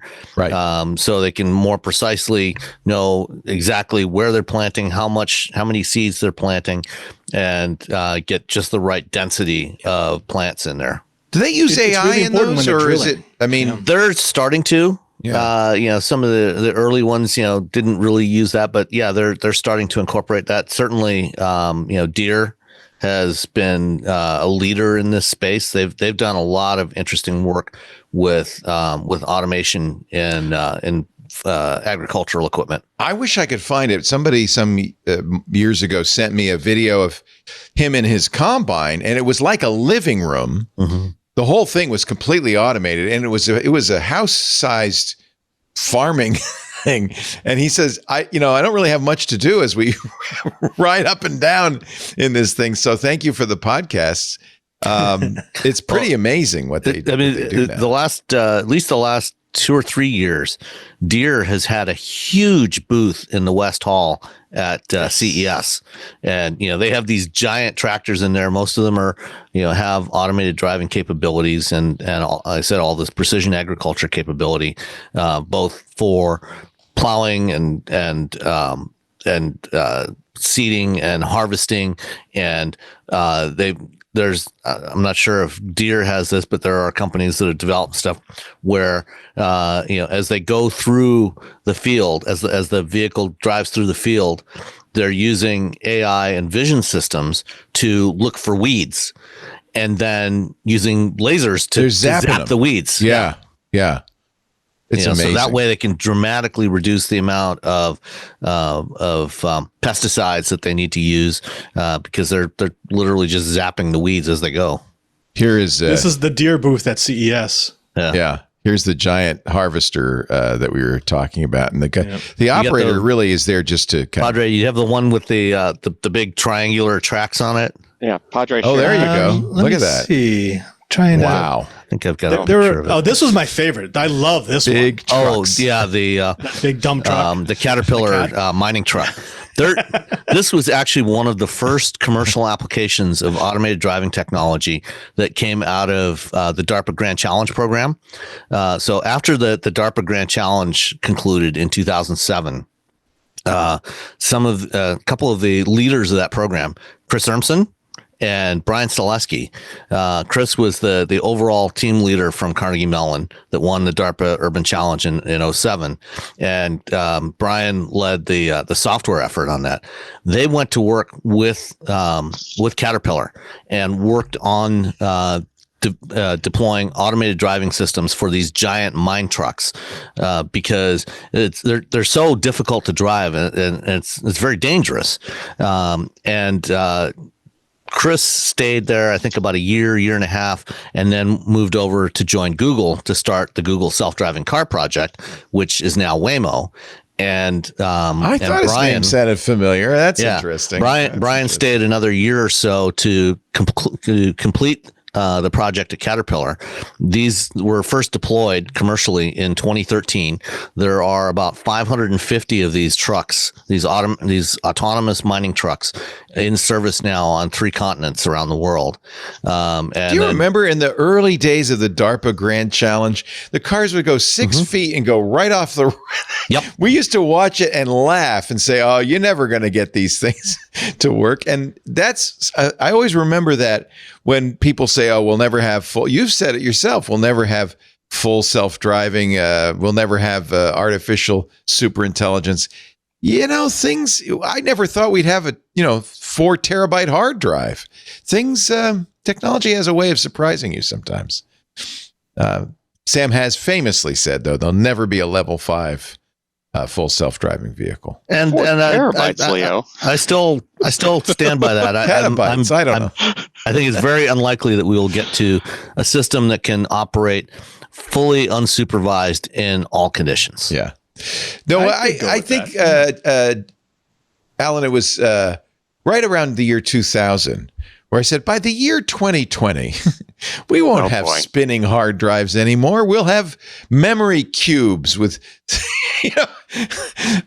hard drives have survived and thrived much farther than we ever thought they would. And they're much denser than we ever thought they. What are the largest hard drives now? Spinning drives. 24 now, I think, roughly. Yeah.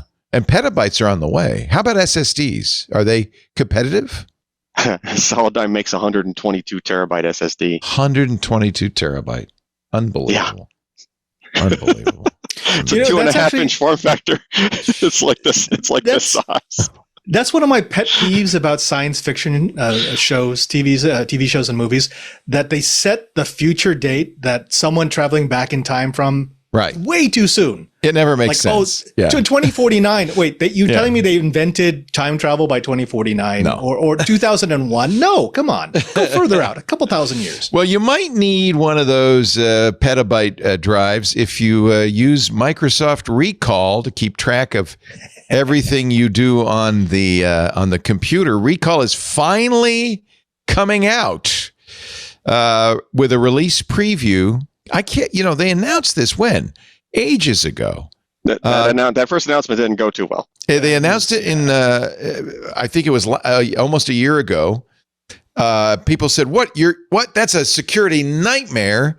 They backpedaled and then, they said, well, we're going to delay it. They restated the security goals. Some have said that I think Paul Thurrott said this is what they had originally said, but they were so unclear about it that people thought it was really a security nightmare. Well, finally, they had planned to launch in October. That got pushed back. Now they're going to put it out for the insiders in the release preview channel, according to a blog post on Thursday. How do you feel about Recall? I like the idea of it if it's local. Yeah. But see, to me, if it's most useful if it's not local, if it's on every device you have. Right? Who cares if this one computer knows what you did? That's why I carry this thing around. Yeah. The little AI device I've showed it many times is called a Bee that is recording all the time and then makes summaries and notes for me at the end of the day. Ideally, an AI should have every bit of information. But yeah, well, I mean, I'm talking safely? like, by local, I mean private to, within your own sphere of devices, not just Microsoft has all. Yeah, that you want it on multiple. I mean, we all use multiple devices, and you want it to be able to access. Well, recall as it stands is only on that one computer, right? It does not cross device lines. And I think that it's safe to say it is private, although security experts worry that it is, a treasure trove for hackers if they could get in. Correct. Yeah, that's the better the AI makes things for you to find your own stuff more easily and index all of your own things, the also better if somebody gets in that's not supposed to be in, they could just easily find all your stuff.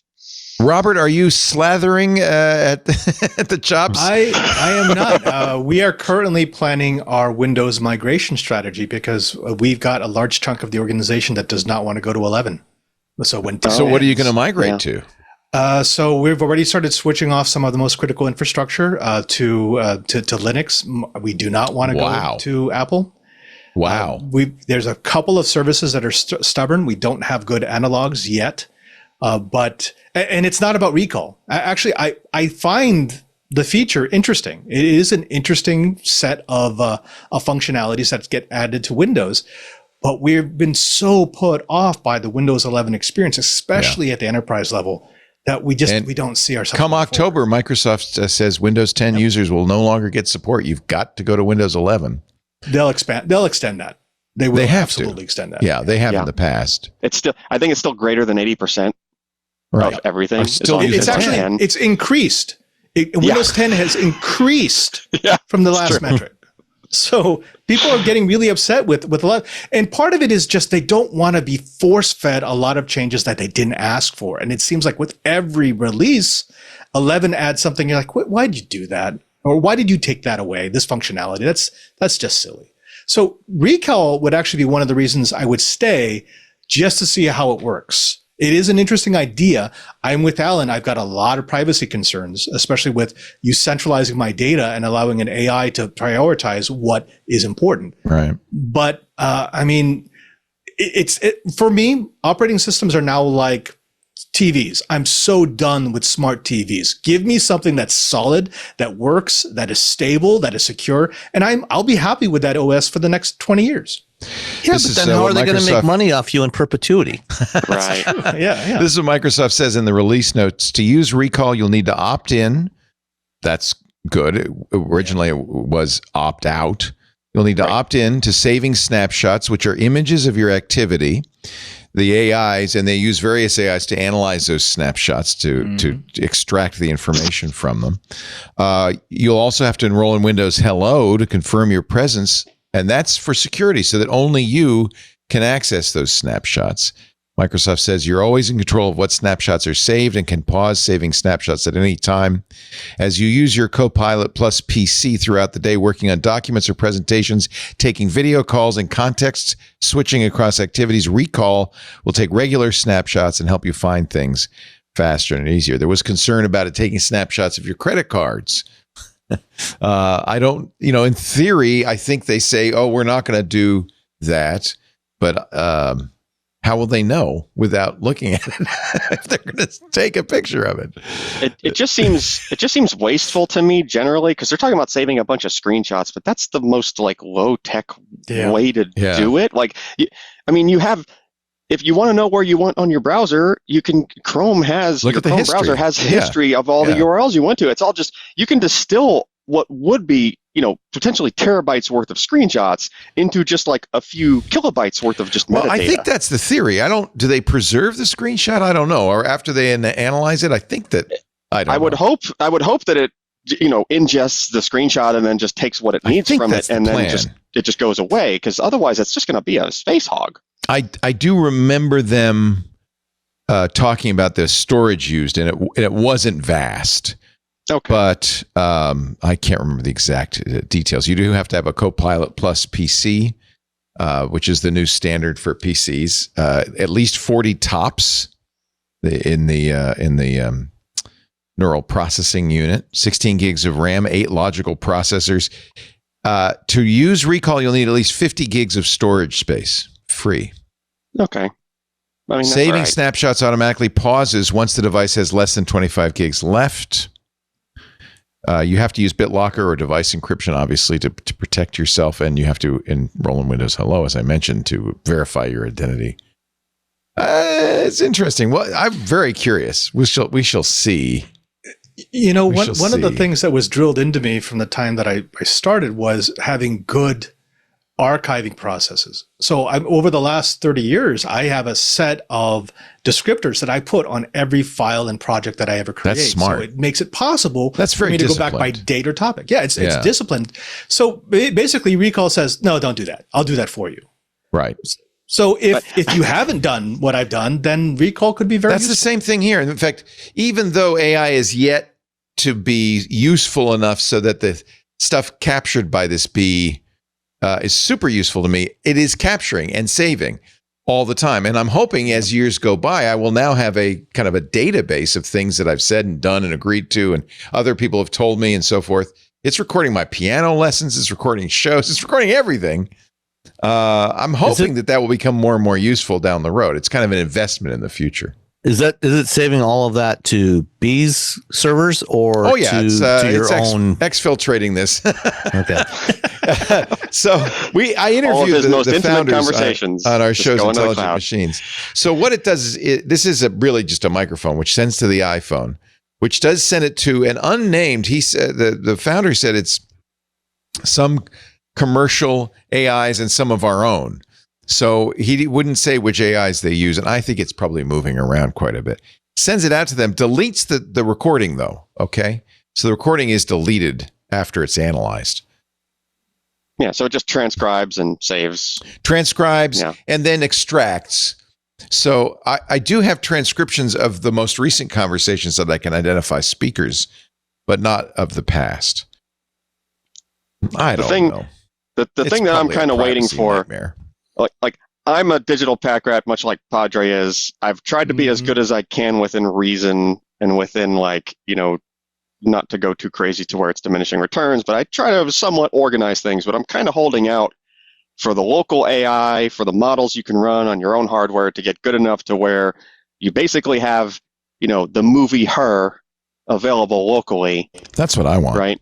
And you can just, hey, go through all my stuff. Exactly. I need you to organize all these things, figure out, index everything so that if I just want to ask, hey, where's that picture when I was, in the TWiT studio that I had? Show me all those pictures. Yeah, we've been doing that today. Right? People have been pulling up, old images. I would like to say, where was I on December 20th, 2012? I'd love to be able to ask that. It's almost like a diary of your, it also keeps track of your agreements. So I have a to-do list. It generates a proposed to-do list, which you can then say, yeah, keep that one. No, I'm not going to do that. And so it's really nice to keep track of your agreements. I like the idea. Anyway, I think Recall is a good idea. I understand the security concerns. This is the problem. And I mean, I've been doing, somewhat low-tech version of the AI thing just out of necessity, even though it's not actually AI, but, I try to make sure all the pictures or the file names are actually like the date and time of the picture, for example. And things might be sort of sorted into folders loosely, but there are some tools you don't necessarily have to have AI to have really good ability to find all your stuff. Like there's a tool called Void Tools is the company that, or not company, but the guy has a thing called Void Tools. There's a thing just called Search Everything. Right. And it's just a program. It indexes all your stuff, even if it's on a remote network storage. It's long been the dream of technology. You've got all this stuff digitally. You should be able to do that. Right.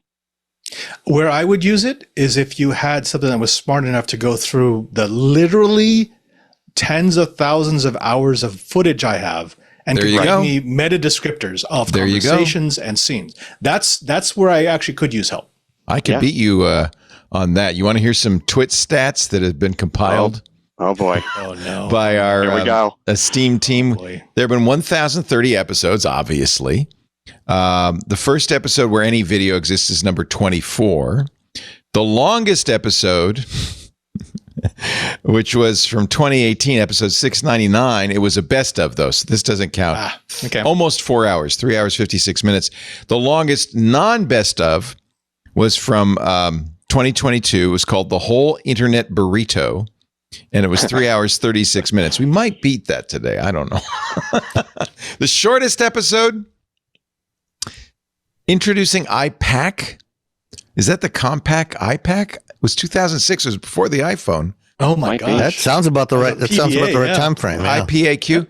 It was 24 minutes long. Average episode length. It's been getting longer, but if you include the older ones, 2 hours, 3 minutes. If you wanted to listen to every episode of TWiT, it would take you 88 days, 9 hours, 31 minutes, and 59 seconds. With no sleep. With no sleep. Constantly. Listen, not here, or here, not listen. Whatever. I smell a challenge. You don't have to process it. So anyway, it's been a long and a crazy trip and a lot of fun. And I really thank all of the people who've been part of this. You'll see, as I said, a scroll of all the people who've ever been on TWiT as contributors. I wish I could. I tried. We don't have a record of everybody who's ever been on the staff. There's so many people that I would love to thank. People like, as I mentioned, Colleen Kelly, our first studio manager, John Slanina, our last studio manager. Burke McQuinn has been with us almost since the beginning. Of course, my wife, Lisa, who's been the CEO and our executive producer since 2015. There's so many. I don't want to leave people out. There's so many great people, so many editors. Of course, our current team is wonderful. There is a crawl at the end of the show where you can see the current people.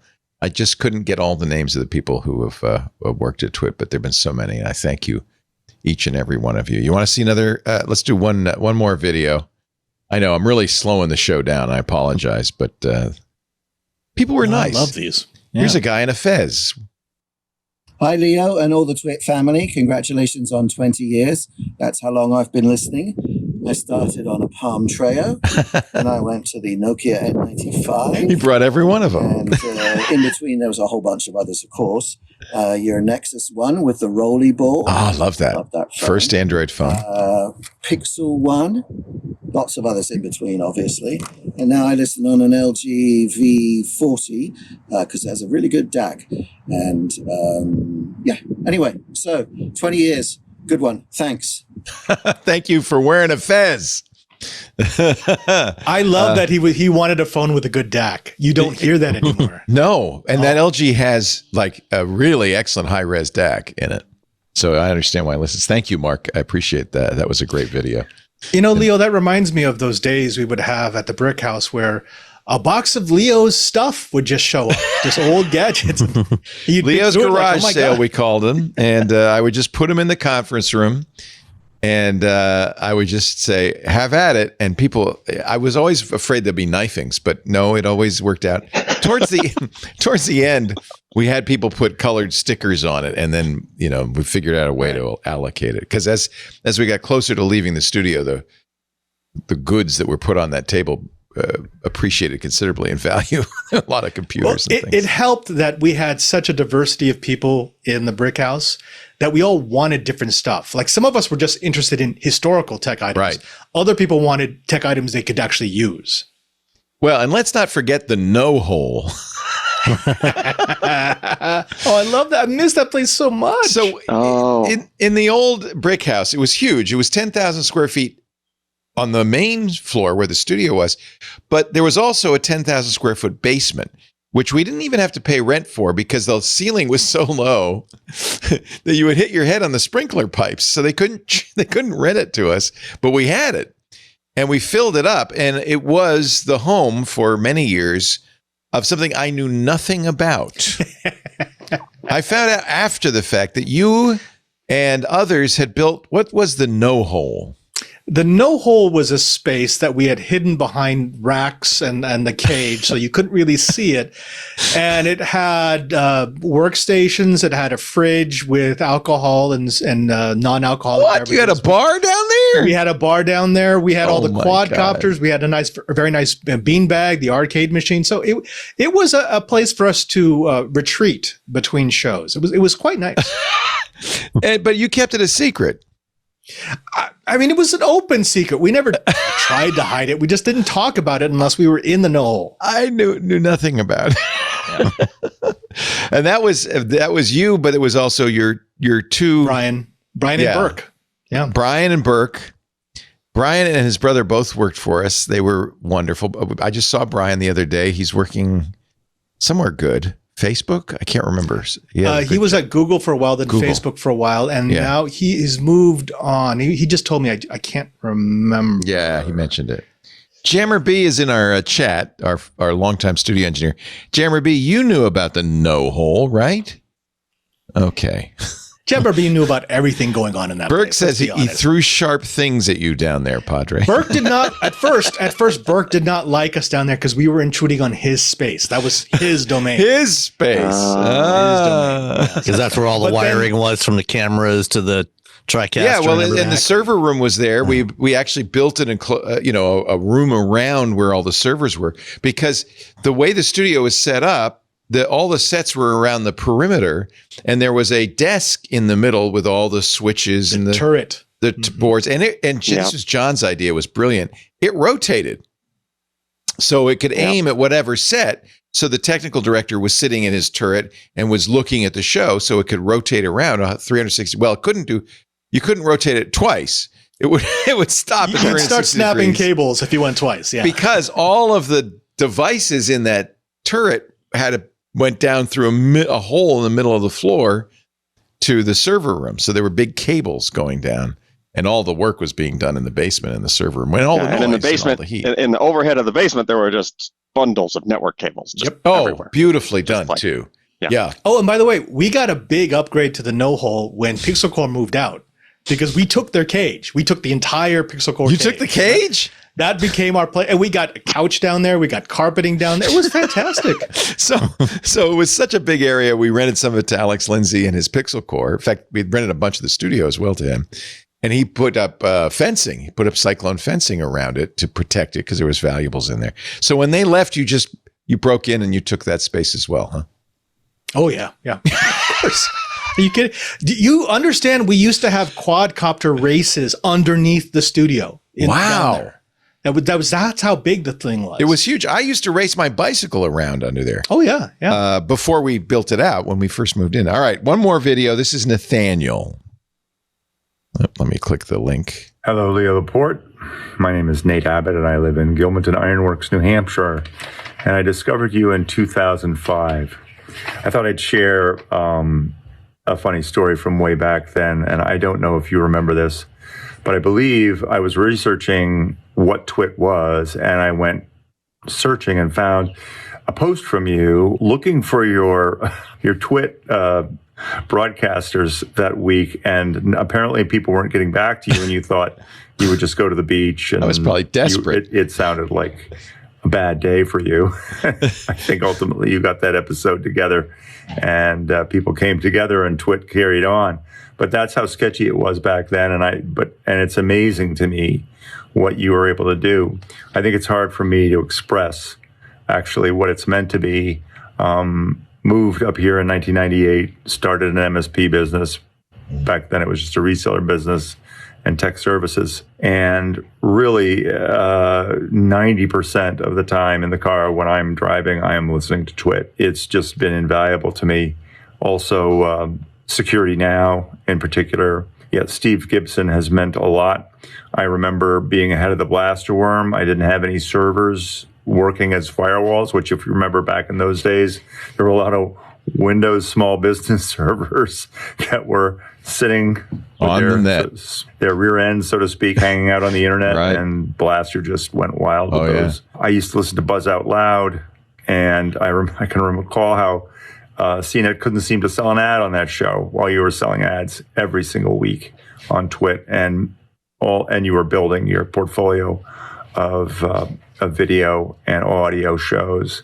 I've been absolutely devoted to TWiT since that whole entire time since then till now. I just want to give thanks to, first of all, to you, because it's meant a lot to me to have you there every week, essentially ringleading a tech talk that I can't have with anybody here where I live, except one or two people. In particular, Mike Elgin, who I just want to mention, taking over in the place of the great Tom Merritt when he left. Mike was in a tough spot, and he handled it like he was born for it. And I still love to listen to Mike Elgin. And I'm kind of dying to go on one of his trips. Renee Ritchie, Ian Thompson, Abra Arhidi, Amy Webb, Jason Calacanis, Stacey Higginbotham, Paris Martineau, Ant Pruitt, Jason Howell, and the great John C. Dvorak, who I recall from those early days. Kevin Rose, obviously become a legend at this point. It's quite a circle you've created there, and I really have to salute you for the work that you've done and the unique and unmatchable thing that you've created there for us. And I appreciate it just more than I can say. So congratulations on 20 years of TWiT. Who would have thunk? Oh, and one last thing. Congratulations to you for highlighting women who are excellent in the tech industry and getting them on your show just about every week. I really think you've made a difference for a lot of people who might have thought, I'm not sure IT or tech or computers are for me because I'm a woman and it seems like a pretty male place. And I have actually someone I've met recently who is struggling with that very thing. So you're doing great things in the world, and thank you again for 20 years. Thank you. Take Nate. care, Leo. Thank you. Bye-bye. Thank you, Nate. I appreciate it. Yeah, we've been all about diversity, equity, and inclusion since before it was trendy, and now that it's no longer trendy, we're still all about diversity, equity, and inclusion because it's a big tent. It's a big tent, and we love getting as many people as possible into the tent. So that's very kind of you. Thank you, Nate. I appreciate it. We're going to take a break, come back with more. Yes, there's some more tech news. Before you do, Leo, I need to get out of here in a couple of minutes. Yes, you told me you were going to have to leave. So let's say goodbye to Sam. It's great that you could be here for the first half of this 14-hour show. And if you're still going when I get back, I will jump back in. Yeah, we might be. Who knows? I'm only halfway through the videos. Okay. Thank you, Sam. It's great to see you. Sam Abul Samad, his podcast Wheel Bearings is at wheelbearings.media. Great show if you're a car nut. You gotta listen and watch. And of course, he is now an analyst. We didn't get to the Guidehouse story. We'll save that for next time. Yeah, we'll do that another time. But yeah, thanks so much for bringing me in as part of the extended TWiT family. It's been great to interact with you and the rest of the team and all the other participants on this show and all the shows over the last decade or more, that I've been actively participating in it, and I appreciate it. Like I said, I've learned so much about this, about so many things from the different shows. So, just thanks, and keep it going as long as you can. I will. All right. As long as my brain doesn't give out, my voice doesn't give out, and we still have somebody to listen. I'll be here. I want to honor all these great listeners and viewers. Thank you, Sam Abul. All right. Thanks, everyone. Take care. Bye. Take care, Sam. There was that day when we actually had a studio, a big giant movie studio in the Marin. I think Alex Lindsay had arranged it for us, and nobody showed up. That's a nightmare scenario that you throw a party and no one comes. I think that's the only time that I can remember that we didn't do a show. Because if nobody showed up, I really couldn't do it. I think there was one time where we ended up doing the show with our audience, with our listeners. That was fun. But I think we've only missed one show because nobody showed up. By the way, Benito was working for Buzz Out Loud when he was listening to Buzz Out Loud. We stole pretty much everybody. Tom Merritt, Molly Wood, Veronica Belmont, Benito, I'm here Jason Howell, all worked at Buzz Out Loud, all ended up working for us at one point. I as actor at one point or another. That's actually what connected me to TWiT. Because back when I was working and living in Washington, D.C., Buzz Out Loud had a call-in show. And I sent a video, a correction to Molly Wood. And so she read that. And then years later, when Jason was working at TWiT, I submitted a video for the listener call-in. And he remembered me from Buzz Out Loud. So he's like, let's play this. Yeah, Buzz Out Loud is a great show. Yeah, and I was actually sad that CNET ended it. But it was a daily. That was pretty hard to do a daily show. Hard to do 5 days a week. Yeah, I can imagine. We used to do the GizWiz, the Dick T. Bartolo show 5 days a week, and that was murder. But, I was thinking about that the other day. Dick, who still does the GizWiz, he does it with Chad now, another former employee, Chad Johnson, who started the OMG Craft show on our network and eventually said, I want to go independent. I want to do it on YouTube. We said yes. He and Chad still do the GizWiz. And I was always amazed that Dick could come up with a new crappy gadget every day of the week. It was kind of mind-boggling. I think he's got no shortage of craptacular Apparently, gadgets in there's his plenty. warehouse. Yeah. Still going strong. And actually, somebody in our YouTube chat is Sir is saying, wasn't the longest show the New Year's show? That's a good point. We did 2 24-hour shows. This is true. New Year's Eve, 2 successive years. And then Lisa said, never again. You're killing the staff. I said, but I like it. They say, yeah, but you aren't doing all the work. I was one of the stops because I was in Hawaii when that happened. So I had 3 hours back. That started because Lisa and I were visiting. We were staying at a friend's house on New Year's Eve. And we watched, the ball drop at 9 p.m. because we're in California. 9 p.m. is midnight East Coast time. And then it was over. And we said, wait a minute, it's only not. All I remember about that New Year's is that when I left for Hawaii, you didn't have a tattoo on your ass. And when I came back, you had a tattoo on your ass. What's weird about tattoos? I still have it. They don't go away. Never goes away. I keep waiting for it to fade out. So I said, we should do a New Year's Eve show that doesn't end at 9 p.m. East Coast time. In fact, we should do a New Year's Eve show that starts when the New Year starts in the Solomon Islands or wherever it is and continues all the way through till the New Year is gone all across the globe. And that's why it was 24 hours. That was educational because that's the year I realized there aren't 24 time zones in the world because there are some weird offsets, 30-minute offsets. Yeah. So there was one, we were doing 15 minutes apart. Jammer B. This is why Lisa won't let me do it anymore. I said, I want to pop a champagne bottle every time it's New Year's Eve somewhere. And I want a balloon drop every time. So we would have, because I wanted to have, it's Happy New Year 24 times. Actually, it turned out like 27 times. So we got the cheapest champagne we could get. They were Magnums, but they were awful. But you could pop them. And Jammer B, the first time, he attached a bunch of balloons to a rope.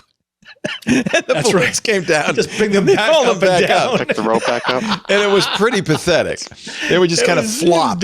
It was different. So the second time, poor Jammer B, he went up in the ceiling and he wired, each balloon had its own little fishing line, hundreds of them across the ceiling, so that he could let them fall. And they did. It was beautiful. And then ratchet them back up for the next balloon drop so we could do them all. And the saddest thing, you did 2 at a time? Jammer B's in our chat room. The saddest thing is when we left the brick house, Jammer B said, yeah, we only used that once. And was a lot of work. I missed that. We did so much experimentation. So much in the fun. brick house. It was a lot. That was the same year that you broke the TWiT desk doing the Harlem Shake, I believe. Yes. Right. And I could roll that in right now because it lives on YouTube. And I'm just hoping that Benito does not roll it in. We'll get a copyright strike. There's that. And then there's the 2 times that you had exercise balls burst twice under you. Yes. Only one was on camera. One was on the radio show, and all you heard was at the cottage. It was at the cottage, right? Well, all you heard was boom, and then it was over. So there's audio of that, but there is video of me because the second time it happened. Yeah. See, the problem was, I can't remember. Was it you, John? Somebody said, those exercise balls, the Ultra Burst or Anti-Burst Ultra Fit stability balls you buy? Because I used to sit on a stability ball for years, most of the time. The trainer told me once, sit on a stability ball. So I did. He said, you can get those cheaper from China. So we bought a bunch of them cheaper. Was Colleen? Okay. I don't want to incriminate you, Jammer B. So Colleen bought a bunch of knockoff stability balls, which they popped. We never, after the second time, I knew it had popped because I started to sink. Yeah. And then, what I didn't realize is, there's a period of time when you are just going, and then after a certain point, it goes boom, and you're on your. Yes, you just that was at the cottage, I think. That and was. You just for a moment, you're like, vanished. I'm melting, and then suddenly, whoa, where's Leo? All right, I don't want to take the time to go find those, but I'm gonna let you roll both of those in, Benito. Put them in the post. Okay, we'll put them in post. It's great to have Father Robert Ballister. You can stick around, right? I know it's late at night. What is it? Midnight? Of course, yeah. Is it midnight in Rome? It's getting close to 2 a.m., I think. Oh, I'm so sorry. Well, we're going to keep you up a little later. Alan Malventano, it's not quite so late. Where are you located? I forgot. I'm on the East Coast. I'm in Kentucky. Okay. So it's dinner time in Kentucky. Yeah. Maybe go out and get some KFC while we take this little break, okay? KFC. Do they eat KFC in Kentucky? Not really. You got Popeyes. The original maker of KFC in Kentucky, he has a restaurant that people tell me you actually have to go to. Oh. Because he got upset with what KFC did with his recipe. So he has a restaurant where he actually makes his original recipe. Is he a Kentucky Colonel? Well, originally, yeah. Who was? I think Dvorak was a Kentucky Colonel. Somebody on the TWiT panel. You can buy them, I believe. All right, we're going to take a little break. This show brought to you by NetSuite. You know, we talk a lot about the present on this show, but we also talk about the future. And that is a lot harder to know. What does the future hold for business? You ask 9 experts, you're going to get 10 answers. Especially now, rates are going up, rates are going down. Inflation, it's going up. No, it's going down. Can somebody please invent a crystal ball? Until then, over 41,000 businesses have future-proofed their operations with NetSuite by Oracle. It's the #1 cloud ERP, bringing accounting, financial management, inventory, and HR into one fluid platform. You know, it's great with a single unified business management suite. There's just a single source of truth, right? So you have the visibility and control you need to make quick decisions because all that information is at your fingertips with real-time insights and forecasting. It's kind of like a crystal ball. You're peering into the future with real actionable data. When you're closing the books in days, not weeks, you're spending less time looking backwards and more time on what's coming next. If I had needed this product, it's what I'd use. This is the solution for any enterprise, whether your company's earning millions or even hundreds of millions of dollars. NetSuite helps you respond to immediate challenges and seizes your biggest opportunities. Speaking of opportunity, you might want to check out the CFO's Guide to AI and Machine Learning. This is free right now at netsuite.com/twit. And this is something everybody needs to know. The CFO's Guide to AI and Machine Learning. What does this mean for your business? The guide is free. netsuite.com/twit. NETSUITE. netsuite.com/twit. We thank them so much for their support of This Week in Tech.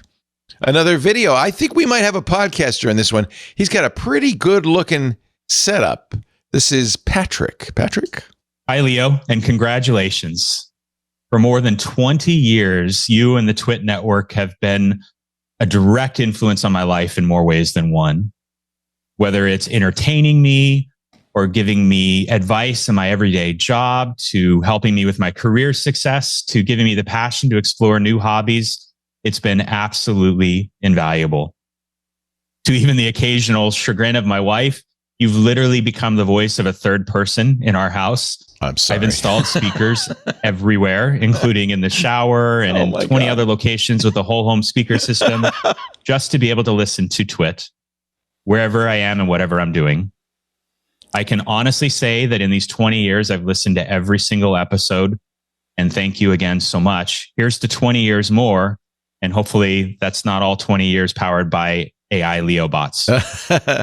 Thank you. That's Patrick Foxhaven. He must have a YouTube channel, right? He's got 3 basketballs, the Enterprise NCC 1701. I see that, yes. And what looks like a Game Boy, and then up top, that's like some sort of scrolling disk optimization screen. Yeah, this guy's got a YouTube channel or a podcast, something, right?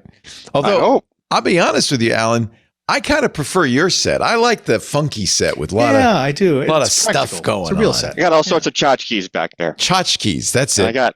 I got I mean, this is like an Optane wafer. Wow. There. Wow. Whatever happened to Optane? Yeah, That was Intel's.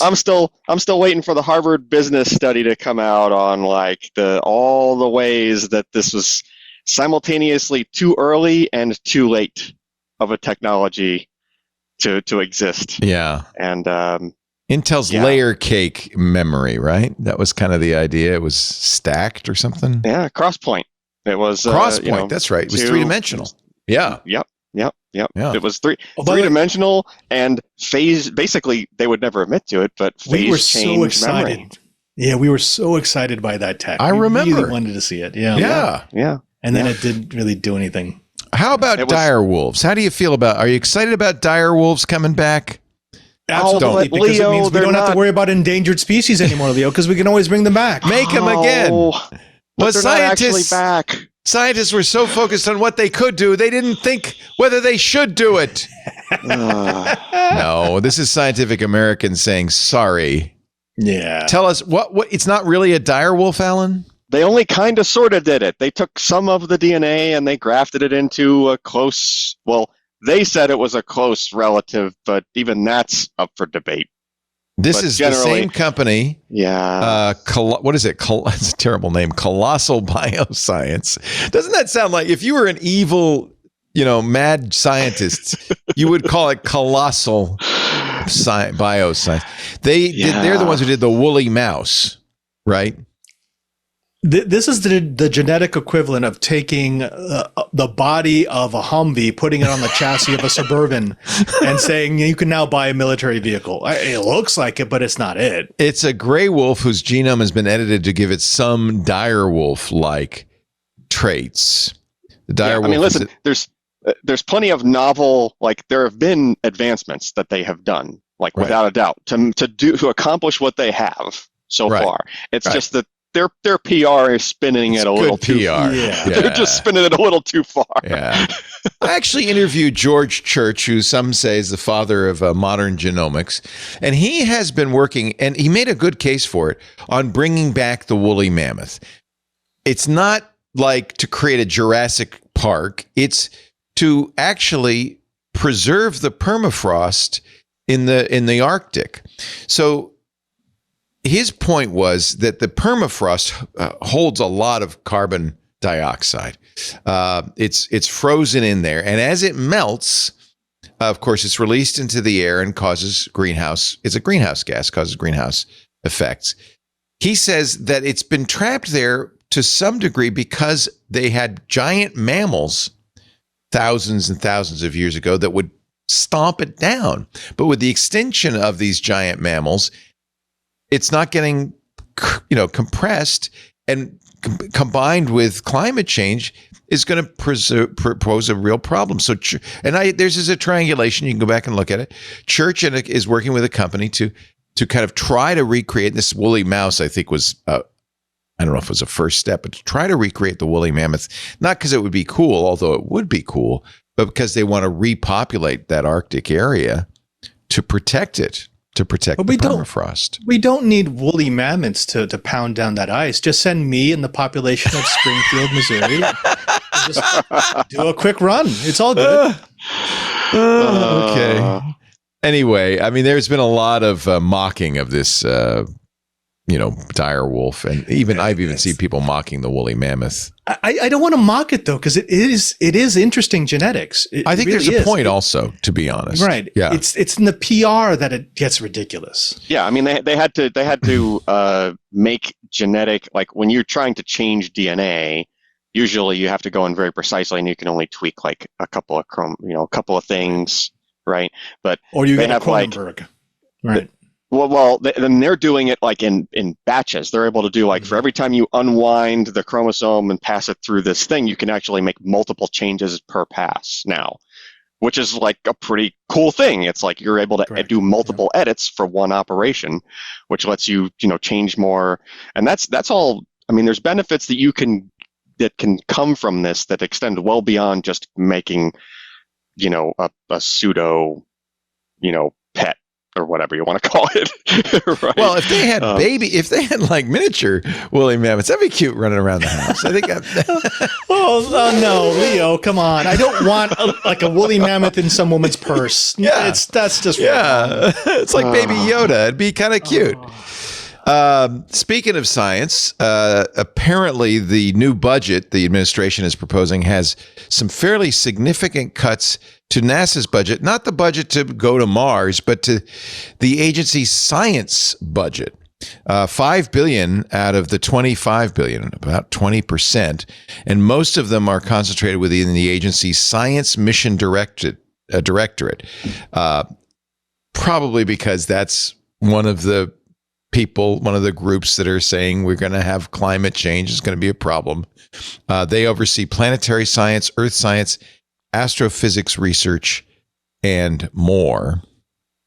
The science programs are going to get in this new budget a 50% cut in funding, which is significant. I would like to point out that I don't know numbers off the top of my head, but the NASA budget is already infinitesimally small compared to extremely small. Yeah. It should be larger. Yeah. This is what happens when you put an industrialist in charge of an organization that does research. Yeah. Researchers are always looking at something that might be useful 5, 10, 15, 20 years down the line. It's a cost center. It's not a profit center. Yeah. Exactly. We reap the benefits for that in future generations. The industrialist is always saying that's wasted money that could be used to do something that we do now. So, Musk is all about, let's make rockets now. We know how to make rockets now. We know how to get me to Mars so I can say, I'm the man who landed a man on Mars. But that does nothing for space exploration 10, 20, 30 years down the line. And I want NASA to focus on those 10, 20, 30 years down the line. So does the nominee for NASA director, Jared Isaacman, during his confirmation this week. He said, I strongly supported NASA's science programs, but traditionally the NASA directors spend a lot of energy fighting for more money and not getting it. So we'll see. But that's a little concerning.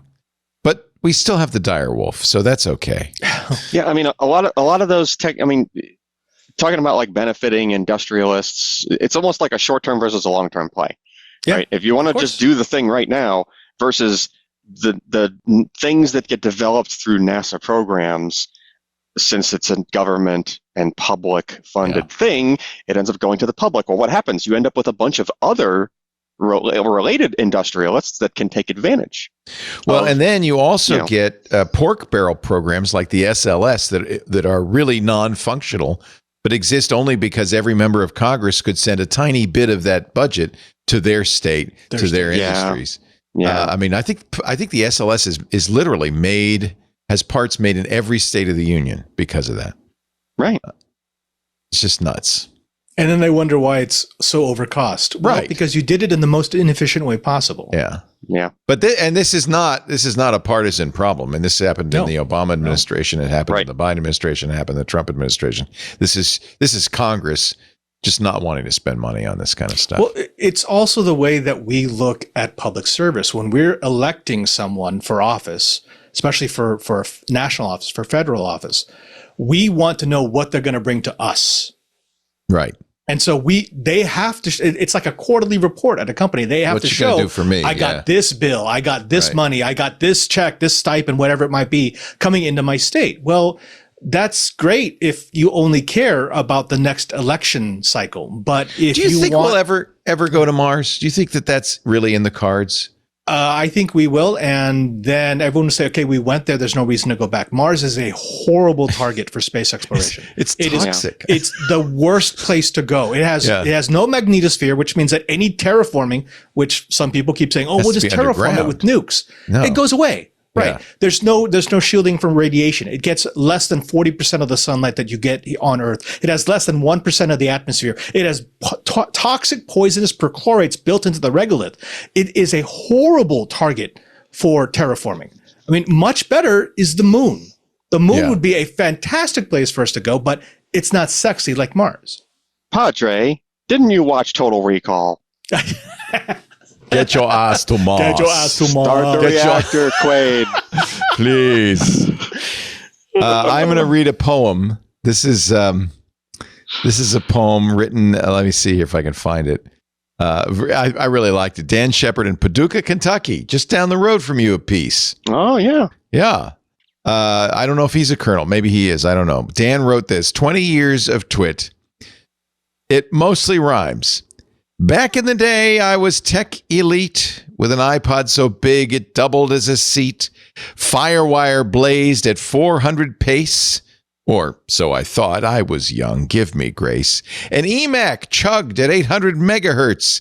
Downloading twit while making it hurt. On 56K, it took all night. One episode, it was a long fight. John C. Dvorak, always contrarian. Kevin Rose, a .com barbarian. Hodgman cracked jokes. Woz was a sage. Jason yelling about funding his next stage. Through dial-up screeches and Wi-Fi waves, Leo and crew still fill my days. From iPods to AirPods, look how we've grown. Yet somehow, Leo's inbox is still overblown. Yes, it is, as a matter of fact. So happy 20th twit, you techie delight. Still keeping me up way too late at night. And if my modem dials up once again, just know I'm trying to download the tech guy. Amen. Thanks for 20 years. Thanks for a great poem. That's really fun. And here's let me pull this one up, a video from Paul. Go ahead, Paul. Hey, Leo. I'm Paul Smith, and I have been with you guys since the very beginning, since the original name that copyright prevents us from saying. Revenge of the Screensavers. That you guys have made it 20 years. And in fact, it's your show that inspired me to go into teaching IT work in high schools and computer science. I currently am a computer science teacher for middle and high school in a small town in Illinois, not too far from Mr. Norton. And I teach computer maintenance to high schools as well. I just want to say congratulations, and let's hear for many, many more. Those are always the people I love hearing most from are people who were inspired by the work we did on Tech TV or here on TWiT to get into teaching, to get into technology. And I hear from those people all the time. It's that's really been a blessing. I'm really kind of most proud of that. More news to come in just a bit. Alan Malventano and Father Robert have stuck around. You are troopers, I guess. well done. We only have, let me see, we only have 5 more videos to go. That's all. And 2 more ads. We're good. And one more news story. You're lucky. We got Padre, and it's isn't it Palm Sunday? Oh, no, right. it's Monday. You have to work? It's Monday. Oh, it's Monday over there I worked already. all day. Robert, This is you want to take Holy a nap Week now. during this next ad? Please be my guest. No, it's fine. I rested last week. I got a great picture from you, Roberto, of with your holding your palm. I guess it looked like the church he goes to. They have a photo op when you get your palm. Do churches do that? There are actually quite a few. In fact, the Church of San Ignazio, which is ours, they have a mirror that you go up to and you put in a euro coin and it turns on the lights so you can take a selfie. There is Roberto with his palm cross. You know, the 2 days that get the highest attendance are Ash Wednesday and Palm Sunday. The 2 days that we give stuff out for some reason. That's you want a smudge on your forehead? Come on down. We're giving them out for free. Do you have to do that to everybody as they go by? Wow. Yep. That's a lot of work. I mean, who folds up the fronds? Canonically, could I just like sprinkle, just throw it into people's faces? No, don't make me be sacrilegious. You're just egging me on here. Egging me on. What are you doing for Easter? What's your Easter going to be like? Busy? It's going to be right here. The Easter week, Holy Week in the Vatican is just gorgeous. Pretty much any hour of the day, there is ethereal music that just comes from St. Peter's and it washes over the top of our house. So I hear it in my office. It's amazing. This Monday it begins, yes? Well, it started yesterday. Yesterday it began, yeah. We were traveling and I remember being in Spain during Holy Week. Yep. And they have these parades through the streets. Yes. Each church has its own float, usually showing Jesus and the cross, and his the agony. What do they call it? The Stations of the Cross. Stations of the Cross. It's funny because in Spain, Jesus is very well dressed, and the women around him, Mary Magdalene and his mother, beautifully dressed in Spanish regalia. It was quite something. And these floats are very big, very heavy, and carried by people in medieval robes. Basically, it's quite an amazing sight. I was fascinated. Just don't go to the Philippines. Oh, I was about to ask you, Padre. I was about to ask if you've done the Philippines, because I used to go. That was traumatic. I used to go to San Fernando, Pampanga every Holy Week. Oh. And why? What happens? If you actually want to see someone really, not virtually and not fake, get crucified, go to the Philippines for Holy Week. Traumatizing. Okay. Traumatizing. I don't want to say that again. Do they? I don't. It's a thing. It's a thing. They actually walk down the streets self-flagellating. Some of them are carrying a cross, wearing crowns of thorns. So they do the Stations of the Cross. It's like parades. Wow. It's parades of them. Oh. It's wild. It's if you're into gore and vor, yeah, that would be a good Holy Week for you. That was not my thing. Not my thing. No. I'm just seeing if I can find some pictures of these. Don't get pictures. No, not of the crucifixions. Dramatic. No, of the parades. They were quite beautiful. Okay. I know I have some here. Wait a minute. Let me. It was we didn't plan the trip for Holy Week, but once I realized it was Holy Week, I thought, oh, this is going to be fun. We're going to get to see some beautiful things. We are starting to see what the Jubilee year will do to tourist traffic here, because we're now in tourist season, and it's significant. It's a big bump. Wow. Yeah. Well, I won't. And also, they're coming after tourists. So if you come to Italy, they're coming for you, the inspectors, because they know that tourists make mistakes. Well, because if you get onto a bus, you buy a ticket, you actually have to validate your ticket in the machine in the bus. People don't know that all the time. It's not. Oh, I remember that. No, I didn't know that. Yes. That's a €50 on the spot fine. They get if you cannot pay it on the spot, it becomes an €80 fine. If you try to leave the country when you get to the airport, it's a €400 fine. So don't. Yeah. So it's a racket. Careful. When you get on the bus, validate your ticket.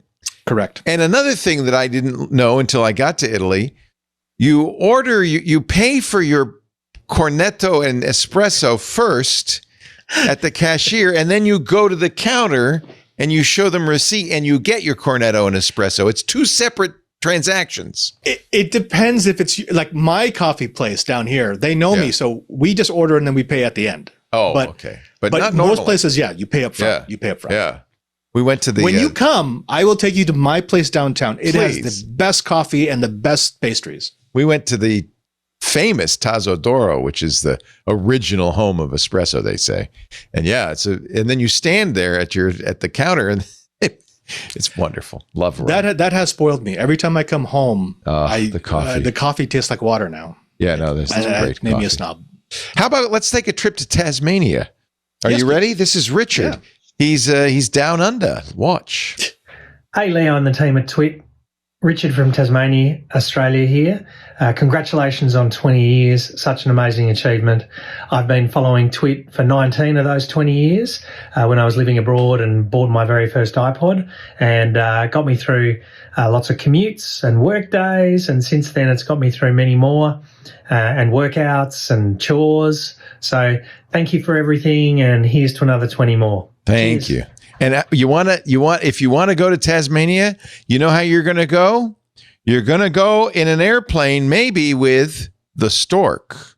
Hey, Leo and the TWiT team. I just wanted to say congratulations on your anniversary. Cool. You all have been a constant source of entertainment and consistency throughout the last some 20,000 flight hours of mine. I've been watching and listening since the Tech TV days, and then now into the podcast era. Love everything that you do, and thanks for everything. Isn't that great? What is that plane? Do you know, Alan? Can you tell? It's not a jet. It looks like it's a turboprop, maybe. Don't ask me. I can identify a submarine. I'm trying to. I don't know the airport. It does not look familiar. It doesn't look familiar. It just looks like a regional. It could be like a commercial. He might be at the commercial airport. terminal. Yeah. Oh, maybe. Yeah, I don't know. Anyway, That looks like a and he small calls jet. himself the stork. Yeah. That's not a 767-757. Yeah, that's not a big one. It's not a Boeing. No, it's not a jet. It looks like a turboprop or a regional. I wonder if he delivers babies. If he calls himself the Stork, maybe that's the baby plane. Ooh, care flights for babies. Maybe. Okay. Let's take a little break. I do have some more news, but I have lots of other things to do. First, let's talk about our great friends at ExpressVPN, our sponsors for this segment of the 20th anniversary TWiT. I've been using ExpressVPN as my VPN, not for 20 years, but for quite some time. Let me give you an example why you'd want to use it. Have you ever browsed in incognito mode? Sometimes they call it private browsing mode. It probably is not as incognito as you think. In fact, Google just last year settled a $5 billion lawsuit because they were accused of secretly tracking users in incognito mode. Google's defense, incognito doesn't mean invisible. And in fact, they know exactly what you're doing. All of your online activities still 100% visible to third parties. The best way to protect your privacy, use ExpressVPN, the only VPN I use and trust. When I go online, we went down to Tucson for the GEM show, and I arrived at the airport, and it says free SFO Wi-Fi.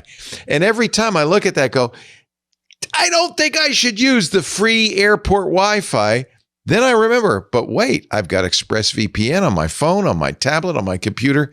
Fire it up whenever I'm traveling in airports, coffee shops, in other countries. ExpressVPN is my go-to. And there's a good reason for it. Everyone needs ExpressVPN. Without ExpressVPN, third parties can still see every website you visit, even if you're in incognito mode. That means your ISP or your mobile network provider, the admin of your Wi-Fi network, the free airport Wi-Fi. And in many cases, everybody else on that network can also see you. And if there's a bad guy out there with a Wi-Fi pineapple or a similar device, he can even attempt to hack you. Not with ExpressVPN running. Why is ExpressVPN the best? ExpressVPN is the best VPN because it hides your IP address, routes 100% of your traffic through secure encrypted servers. It's very easy to use. I was on my iPad. I just went to ExpressVPN. There's a big red button that says start it. I fired up the app. You just click one button and now, boom, you are completely private, completely secure, completely protected, even on the free airport Wi-Fi. It works on all devices. I use it on my phones, on my laptops, my tablets. You can even use it on your routers if you want. Stay private no matter where you are. Rated #1 by top tech reviewers like CNET and The Verge. It's the only one I use. It's the only one I recommend. Protect your online privacy today. Visit expressvpn.com/twit. That's expressvpn.com/twit. An extra 4 months free when you buy a 2-year package. That's a great deal. expressvpn.com/twit. We thank them so much for their support. I think I've been using them for about 5 years now. Have you? Yeah. Yep. I'm not kidding about the free SFO Wi-Fi. Every time I'm at an airport, I want to use that Wi-Fi, right? But it's nerve-wracking. It's amazing how many I get to fall for this when I do flights out of the United States. I will create an AP with the name of the free AP from the airport. That's what really worries me. Right. And why would you do that, Robert? I just want to see how many devices auto-connect. It's always about a dozen in the plane. It's like you honestly think that 10,000 feet in the air away from the airport, you're still getting that Wi-Fi signal? Oh, you mean you're on the plane and you say free airport Wi-Fi? Yep. Yeah, everybody has their phone. So it'll be like their free phone is just set SFO to Wi-Fi. automatically. Yeah, it may set. Maybe set to automatically join it. Yeah. Precisely. That's another thing. Forget those networks. You're right. So all I do is I have my laptop that's connected to the plane Wi-Fi, and I run a little cane enable, and I'm basically the man in the middle. And it works every single time. Sigh. He's a white hat. Yeah, he's a white hat. That's the good news. He never does anything bad with your information. You see that priest on row 17? He's hacking you. Row 17. Wow. I'm in like you. 35, 36, Leo. Come on. You don't get to sit up front, huh? Not anymore. So I'm glad to see, Alan, that you're working in AI for a Solidime. That's very good. I prefer to work in A1 myself. Here we go. Linda McMahon Yes, she's a McMahon. She's the wife of what is it? Vince McMahon. Vince McMahon. Yeah. Vince McMahon of WWE, and very nicely, the Secretary of Education in the United States. She was speaking at a Arizona State Summit for Educators. Speaking to teachers, she's the new Secretary of Education. She said. She was talking about a school system that's going to start making sure that first graders or even pre-Ks have A1 teaching in every year. Now, even if she was saying AI, should first graders or kindergartners be taught about AI at that age? I don't think so. Listen, Leo, I can't even think about what you just said because as soon as she said A1, I, for one, welcome our steak sauce overlord. Really. Then she said, that maybe she was, it was a slip, right? It was a slip, nope. A1. No, she said it again. Kids are sponges, she said. They just absorb everything. It wasn't that long ago that it was, we're going to have internet in our schools. Now, let's see A1 and how that can be helpful. And if you watch the video, there were two other adults sitting across from this woman, and neither one of them corrected her. Well, no, because you don't correct people in the Trump administration. No, I don't think they knew. I don't think they knew. Honestly, maybe they didn't know what she was talking about. A1, like well, Heinz knew what she was talking about. They immediately posted on Instagram. It's the best. Oh, agree. No. Best to start them early. Oh, that's great. With a picture of A1 steak sauce next to them. If they had any marketing budget, they would spin up a division of Heinz that does AI, but they call it A1. A1 in artificial intelligence systems. I mean, free press. Do you think she actually thought it was that was a slip, right? No, or she's reading a prompter. She did it multiple times. She did it multiple times. It means she doesn't understand what it is, and she just read. She's saying kids should be taught it. Yeah, she just read about it, and she thought that it was A1 in print, right? This is the Secretary of Education. Well, listen, merit-based, Leo. Yeah. It's all merit-based these days. Right? Right. Right. Right. Be careful with your Chrome. Researchers have uncovered dozens of sketchy Chrome extensions. The sad thing is they have 4 million installs. Yep. And many of these extensions were featured on the Chrome store, the extension store. I have removed all extensions. I think features. I've removed Chrome. That was the first thing I did. I still use Chromium. I use Edge. So yeah. Use Edge, but you can't use an ad blocker on Edge, right? Because of manifest. You can, yes. You can't use uBlock Origin. You can use a somewhat stripped down. You can use other ones. uBlock, yeah. What I moved to, and I like it. I would recommend it. The Zen browser, which is a Firefox fork. I tried that after the last time I was on, and actually, it's nice. It's very nice. It's early. It's beta. It reminds me of what Chrome was like before it started getting bloaty. Right. Mm-hmm. And I wonder if that's just the life cycle of a browser. They always start out fast and sleek and slick, and then it's called, and dare I say it to a priest, enshittification. Yes. Cory Doctorow was right. And that's what's happened to the Chrome browser. That's when a company, it's a stage in the company's life, usually the end stage in a company's life, as Cory defines it. When a company starts, like Amazon starts, they want to build customers, right? So they keep prices low. They say we're all about the customer. Then they get enough customers, and then it's going to be all about the businesses. Same thing happened at Amazon. They brought in all the third-party sellers. Now, by the way, this is going to bite them in the butt because many of these sellers are in China. And basically, what's going to happen to Temu, Shein, Alibaba, anybody selling on Amazon from China, with the tariffs, you can't. You're out of business. And that's at least half of, I think, Amazon's business. But the third stage is when you stop extracting, you stop caring about your customers, you stop caring about your businesses, and you just extract as much value as you can. And it's clear Amazon's in that stage. Google is in that stage. It's kind of sad. It's By a the life way, cycle. you want one more enshittification story? I don't know if this is true. Hit me. It's from Carl Bodie's writing about this in Tech Dirt. You know, the Vizio was bought by Walmart.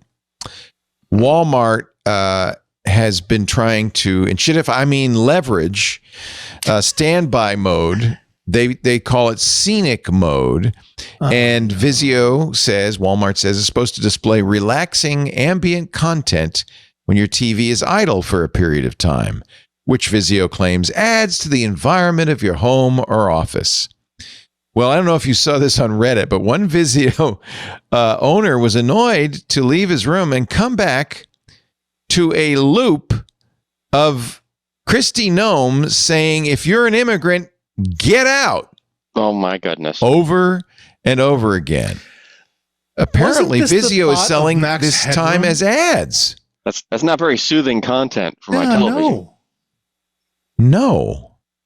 I want to see like flowers and rivers and mountains and stuff. This was on Reddit. I left the TV idle while I went to the other room to play with my dog. After about half an hour, I started hearing Kristi Noem praising Trump and telling immigrants to get out of America over and over. I went in to check and caught this video looping 3 more times before it went back to the nature clips.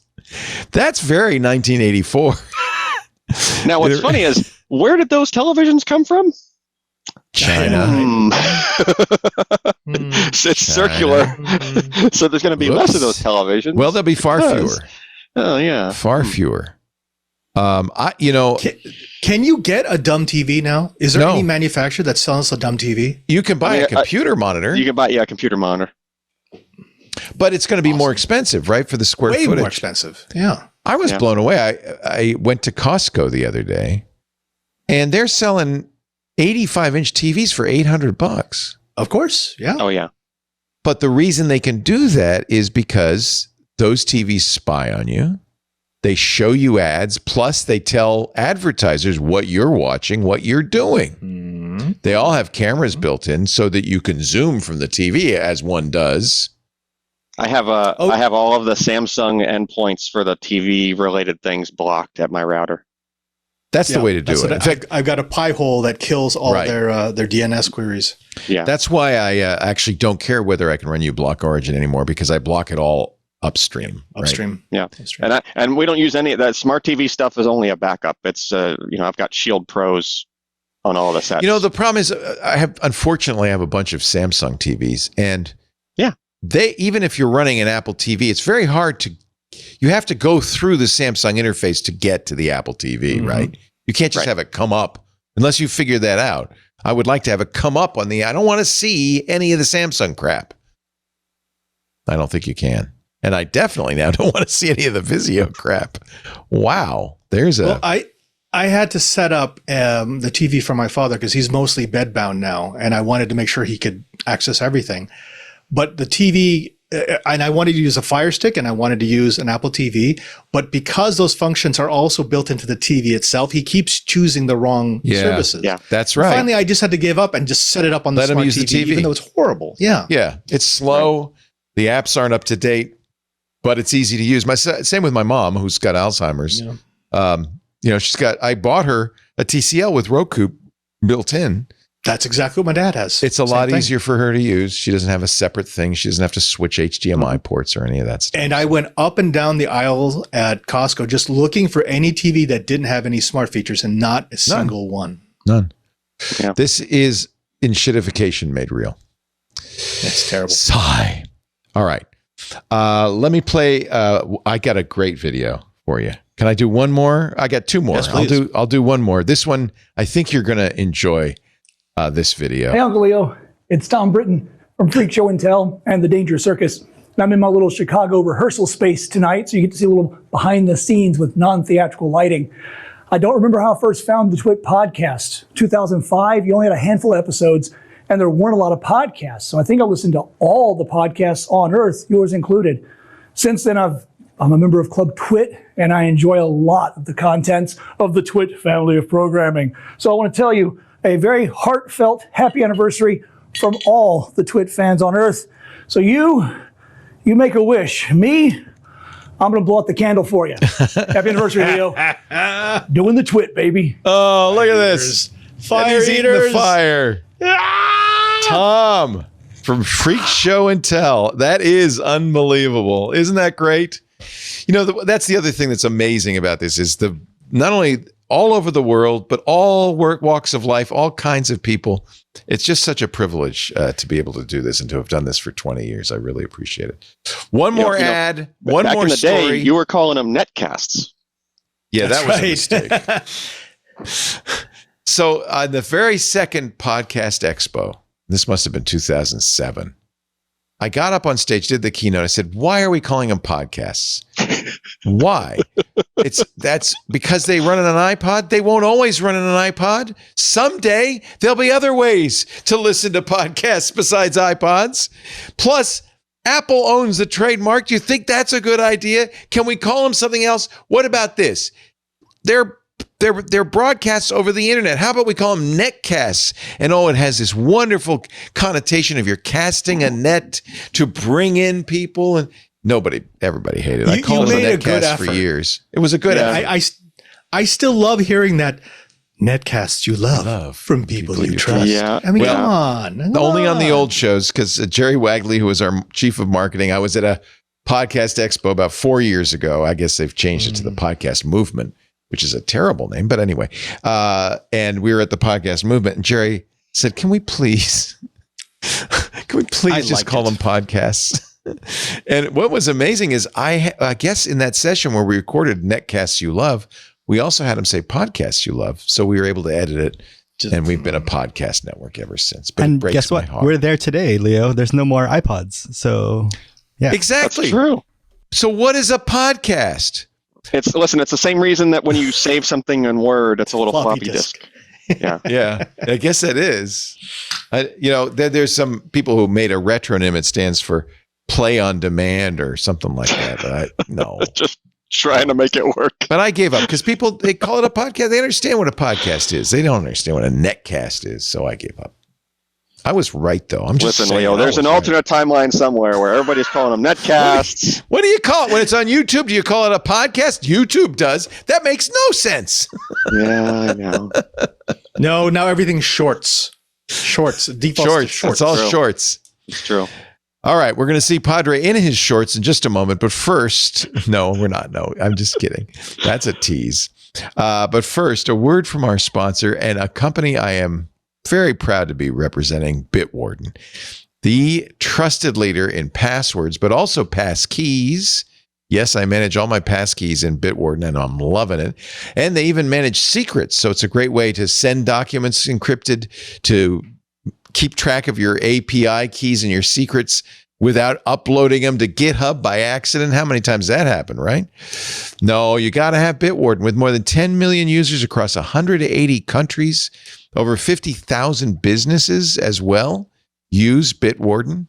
I don't always think of it as I know it's great for individuals because it's open source, it's free for life, but it's great for businesses too. In fact, it's consistently ranked number 1 in user satisfaction by G2, recognized as a leader in Software Review's data quadrant. Bitwarden continues to protect 50,000 businesses worldwide. Now, we're getting close to tax time. I think it's Wednesday, right? Have you sent your provider all your tax information? Have they sent back your returns? Did they do it with email? Tell me they didn't. Not when you can use Bitwarden Send. It securely sends documents, encrypted, end-to-end encrypted. So all of that stuff, whatever you're sending, remains protected. Here's the best part. You don't have to train your accountant because recipients don't need an account to access them. So it's a great way to avoid risky email attachments, to share confidential documents. You get password protection. You also get expiration dates. You get view limits. You have full control over who accesses your sensitive information. This is just one of many reasons why I'm a fan of Bitwarden. Open source means they move fast, constantly adding great new features. They just did a survey. New findings from Bitwarden highlight, get this, 65% of all enterprises, more than half, still rely solely on passwords. They're not using single sign-on.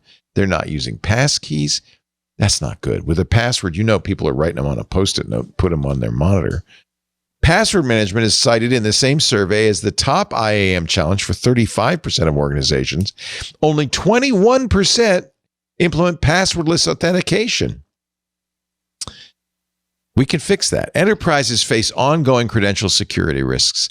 And I don't want to call Bitwarden a password manager because it's so much more. It supports SSO. It supports passkeys. It supports passwordless. Bitwarden offers enterprises essential tools with end-to-end encryption, multi-factor authentication, secure password sharing. It addresses both current and future authentication needs. They just announced their ISO 27001 2022 certification. That's very good news. That's an international standard that recognizes and assures that enterprises, developers, and security teams are meeting stringent security and compliance requirements. If you're going to be ISO 27001, there's a lot you have to do on the back end to make sure it's safe. Bitwarden does it. That complements their existing compliance with SOC 2 Type 2, GDPR compliant, HIPAA, CCPA, the California Privacy Act, all Bitwarden compliant with all those standards. Bitwarden truly is the trusted security partner for enterprises. And yes, it prioritizes simplicity. It sounds complicated, right? But no, because no security solution that's complicated is going to stand up to users, right? They're just going to bypass it. It's easy to use Bitwarden. Their setup only takes a few minutes. They're now native in all their apps, and I love the new apps. They support importing from most password management solutions, so moving to Bitwarden is painless. And again, I want to emphasize this. I've always said this. You should never use any encryption tool that is not open source. Bitwarden is fully open source, GPL licensed. The code can be inspected by anyone. Furthermore, they have regular third-party security audits, and they publish the results in full. So you can really be sure that Bitwarden does exactly what it says it does. Get started today with Bitwarden's free trial of a Teams or Enterprise plan. And as always, for individuals, it's open source, free forever, unlimited passwords, unlimited devices, passkeys too. You can even use a hardware key like a YubiKey for free forever. Although I pay $10 a year to support them as a premium user, but you don't even need to do that. It is a great deal. Bitwarden.com/twit. Find out for your business, find out for yourself.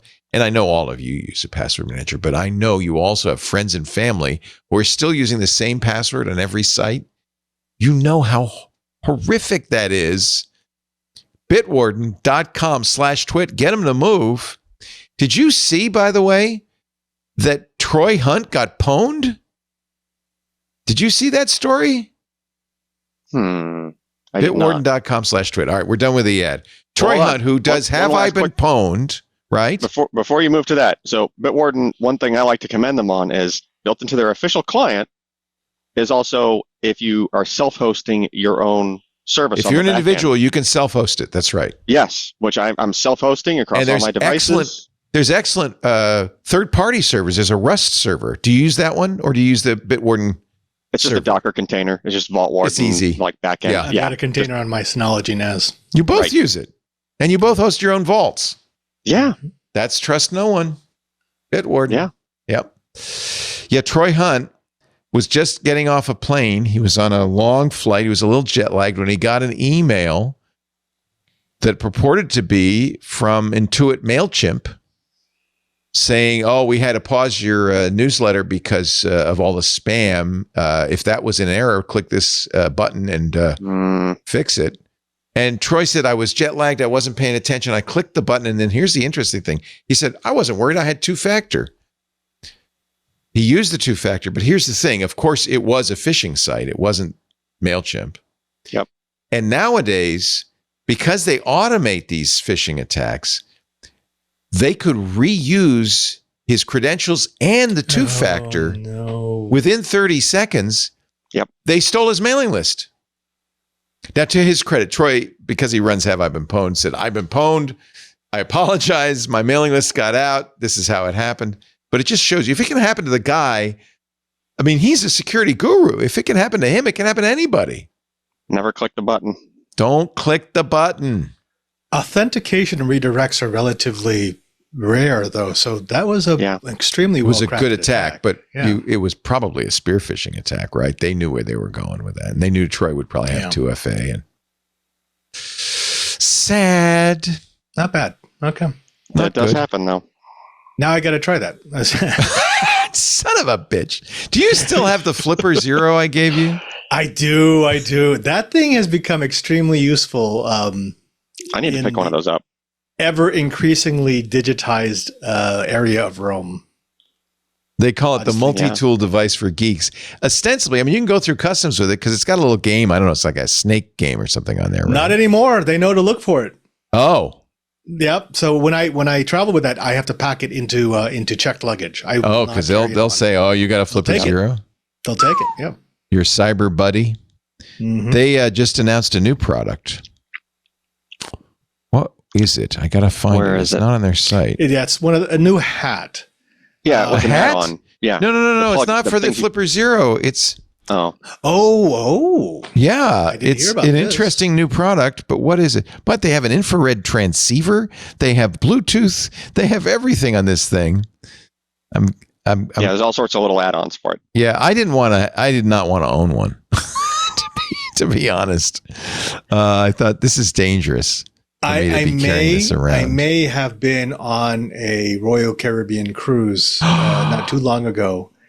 And with an add-on, I was able to clone the RFID on the cups that give soda. Oh, no. I may have. Not saying I did that. I may have. Did you hand it hard. around? It was actually really hard. It was just they use a non-standard RFID tag on their cups. It was really hard. Yeah. Flipper Zero now makes the Busy Bar. This is not a security product. It's a little expensive at $250. It's a little thing you tap. You can have it say on air. See, I was thinking of getting it for that. You can have it say you're busy. The idea is you put it on your desk. This is if you did a return to office, right? And let me see. I think it's a Kickstarter. You know what? It sounds kind of silly, but oh no, you need this. I would actually get one of those. Yeah. So it's no, that's not it. Let me see if I can find it. I hate it when they have a story about something and they don't put a link. Now, what I would really want to do is create a project, of course, using my 3D printer and a couple of Arduinos, to when I engage the busy function, if someone stays in front of my desk for more than 3 seconds, it directs a spray of compressed air at them. That is a busy bar. It has a Pomodoro timer in it. It has an API, so you can have it say or do anything. But the ostensible reason to have it is so that you can have it on your desk and it can shoo people away. And it can say, come back. It'll actually say, come back in 20 minutes or something like that. $250 is a little much. How much? But the Flipper Zero was cheaper than that, right? Yeah. Well, I mean, it was when it came out, but then it became so popular that there was a secondary market for them. Don't you love that? It's got a little timer. Cool. I like that. But it can be programmed to say on air. They call it a productivity. That's a decent sized device though. It's got two screens on it. Yeah, for $250, that's actually not a bad price. I could probably. It's high, but I get it. It makes a little more sense seeing the size of it. Look, somebody's walking up to him and he's busy, so he hits the timer. Go away. On air, that's a good one. On a call, you can actually have it using the API, integrate it with the software so that when you're on a Zoom call, you can have a little sign that says, I'm on a call right now. You know who would have loved this? Who? Burke. Because he was always trying to flip on that little light that he had set up to say, shut up, when we were being too loud. Oh, remember that in the brick house? Yep. I see the whole thing. I don't think he really got it. My idea was to have an open studio so there would be a commotion. So there'd be a live place. So I didn't mind that people were talking. I loved it. That was the idea. Always on streaming. That was great. But broadcast people like Burke said, no, there shouldn't be any noise. I remember when we first went on the air from the brick house, I got an irate email. The living room set, we had the camera in a corner facing us, and behind us was the whole studio, including the windows out to the street and stuff, so you would see everything going on. That was my intent. I wanted to feel like a lively, like a makerspace, like what you're going to build. And somebody sent me an irate email saying, I just saw somebody walk by behind you as you're doing iPad today with a spoon like they're going to lunch. How dare you? Were. Yeah. I said they were. I mean, I did an episode of Before You Buy where some guy walked past the window without a shirt in his underwear. Nobody would do that, would they? I have a bad habit. Benito can find that episode. Yes. What was I drunk? What was the? I don't remember. I just remember looking at the monitor going, is that, oh my God, what's happening right now? I was keeping up a tradition. I do miss the vibe of the cottage though, where it was sort of like, what's that radio show with the dude with the hair? Howard Radio? Stern? Yeah, it had a kind of a Howard Stern vibe early on. Yeah. Because you were at the desk and then you'd have people would come into the studio, but they'd be sitting at the couch. And you had the camera up in the corner. It was a little sort of weird. Like, yeah. Yeah. No, but it worked, right? It was cool. Yeah. Now I can't have anybody in the studio. It's too small. It doesn't have any room for anybody, which is sad to me. We set it up. I set it up so I'd have multiple cameras and all that. Yeah. But I mean, that's not. I was bad. going to put people in that chair, but there's a teddy bear there now, and you can't. You can squeeze like one or two people in there, probably. Yeah, I mean, that's why we got 3 cameras. There's no need for 3 cameras. Yeah. I don't know. I'm still. It's a work in progress. All right, one last video, and then one last story, and then we will be out of here. You guys have been very patient. This is from Tony. I was doing an alphabetical order by first name. Tony, give us your story. Hello, Leo and Team TWiT. Congratulations on 20 years. That is quite a miraculous milestone in podcasting. There are many things I'd love to say to you, Leo, but I'm going to keep this short. First of all, congratulations. Happy birthday. Made it to 20 years. You are really the reason I am doing what I do. There's a couple things I do. I have a website, I have a blog, I have a book, I have all kinds of things. And it really all started back at Tech TV days. Sitting in my living room watching you on Call for Help, showing all these great applications and things that you could do on a Mac. And it really convinced me to go out and buy a Mac. I can't even remember, but I bought a program that you demonstrated on how to create a website. And I went out and created a website for my passion, which was disneybythenumbers.com. And then watching you podcast, and I went out and created a podcast. So I have to credit you with the things that I do. As well, because without Tech TV, without Call for Help and all the great shows there with Kevin Rose and Amber Mack and everybody back in the day, I probably wouldn't be doing these fun things that I do today. So thank you very much for your time, your effort, your everything that you put into this. I know it's time consuming. I know it doesn't just macromously appear on an RSS feed. So thank you for everything that you do, and congratulations on 20 years, and I hope you do it for another 20 more. Thank you, Thanks. Tony. Thank you. Disney by the Numbers is a very successful Disney podcast. I've had people on the show who did the voice of Porky Pig, and I had a Disney illustrator do this some years ago. Yeah. This was Mickey. There's a lot of Disney geeks. It's an interesting overlap between Disney and TWiT. I don't know what that is. I guess everybody loves Disney. And a small portion of the Venn diagram also loves TWiT. Maybe that's what it really is. Anyway, thank you, Tony. Thanks to everybody who sent letters and videos. And I think I've got everybody, Ian. I hope I did. Thanks to all the people who made TWiT, what it is after all these 20 years. And Father Robert, it's been a pleasure knowing you. Somebody asked in the Discord, does Robert ever age? Because you don't. You don't. I'm not allowed to. I'm contractually obligated not to. Yeah, like fine wine. Yes, it feels like. Well, we've perfected telomere therapy here in the Vatican. I think that might be it. Those things and, Roberto found the video of me on my ball. Listen to that. This is. Oh yeah, this is it.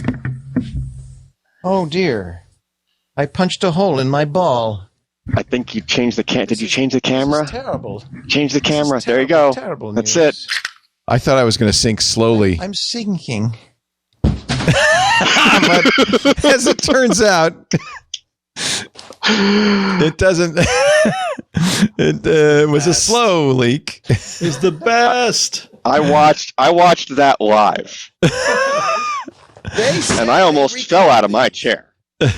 That's what happens when you buy cheap Chinese balls. Well, good news. Those balls aren't cheap anymore, ladies and gentlemen.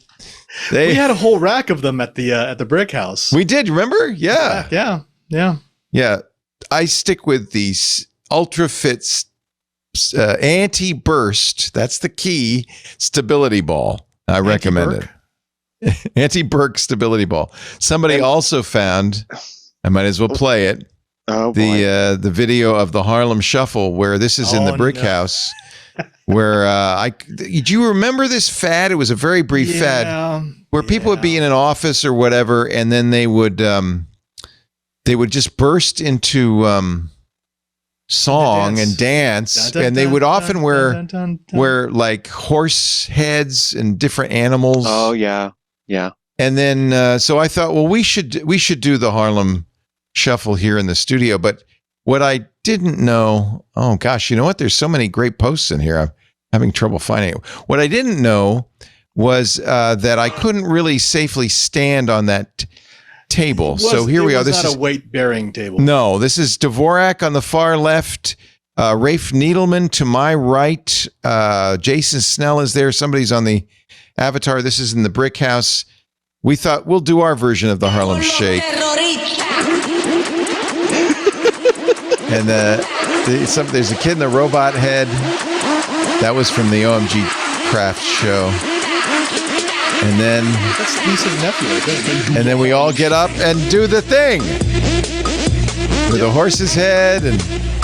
But I made the mistake of stepping on the table, and I am not exactly a lightweight. And I broke it. Burke did fix it. Burke did fix it. He put it was anyway. We that was a long time ago. It was a whole thing.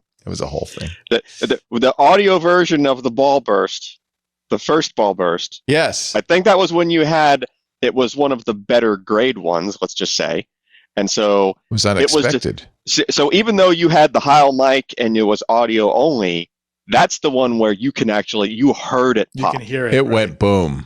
It was there was just like that was in the cottage upstairs. That was in the old place. From Justin, I've been listening since the Revenge of the Screensavers. That was the very first Twit 1. That was on a desktop PC at my mom's house when I was in high school. Pretty sure I was using the Windows version of iTunes back then. I don't know. I don't think so. One of my highlights was getting to meet Leo at the East Side Studios. My wife planned a trip to Petaluma into our California road trip. I even remember smashing my elbow into the side of the set, which made a stronger memory. Yeah. Proud to be a Club Twit member. Big thank you to Leo, all of the hosts, and all of the behind-the-scenes staff. From Justin. Thank you, Justin. Bill wrote, I watched Leo on the Screensavers on Tech TV and was heartbroken when it ended, but I kept up with Leo and was excited when the podcast was announced. I remember downloading the first episode and loading it into my old Panasonic MP3 player that you plugged into your computer, and dragged songs onto like a thumb drive. I'm sure that Leo would agree that none of us could have known back then where this journey would take us. I do. It's been a mind blower. I've enjoyed the Twit network from before it was a network through the present day. The hosts have informed, inspired, and entertained me for the last 20 years. The shows come into my life multiple times every week, and I still look forward to each one, just like that impromptu first episode. Since I first started listening and watching, my daughters have been born and grown to adulthood. I've changed jobs and houses and towns, yet your shows have been one constant in my life. No matter where I've gone or what I've been through, Twit has been in my life. Happy birthday, Twit. You've been a wonderful gift to me. Here's hoping for another 20 years. Thank you, Bill. Thank you, Bill. That's really great. Oh, here's one more from the farm. Hi, and welcome to the farm. My name is Michael Smith. I'm an IT professional here in South Carolina and an avid TWiT TV fan. My favorite shows are TWiT, Mac Break Weekly, Security Now, and my all-time favorite, Windows Weekly.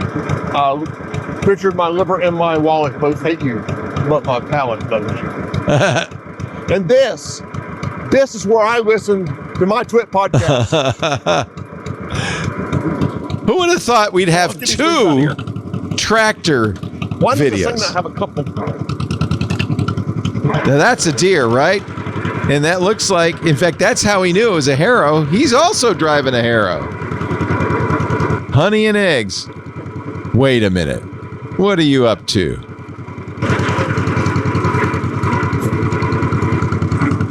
But seriously, Leo, congratulations on 20 years. 20 years, that is amazing. And I'll see you on your next podcast. Come join me on YouTube. Let's sing Homestead. See you there. We're almost as old as his tractor.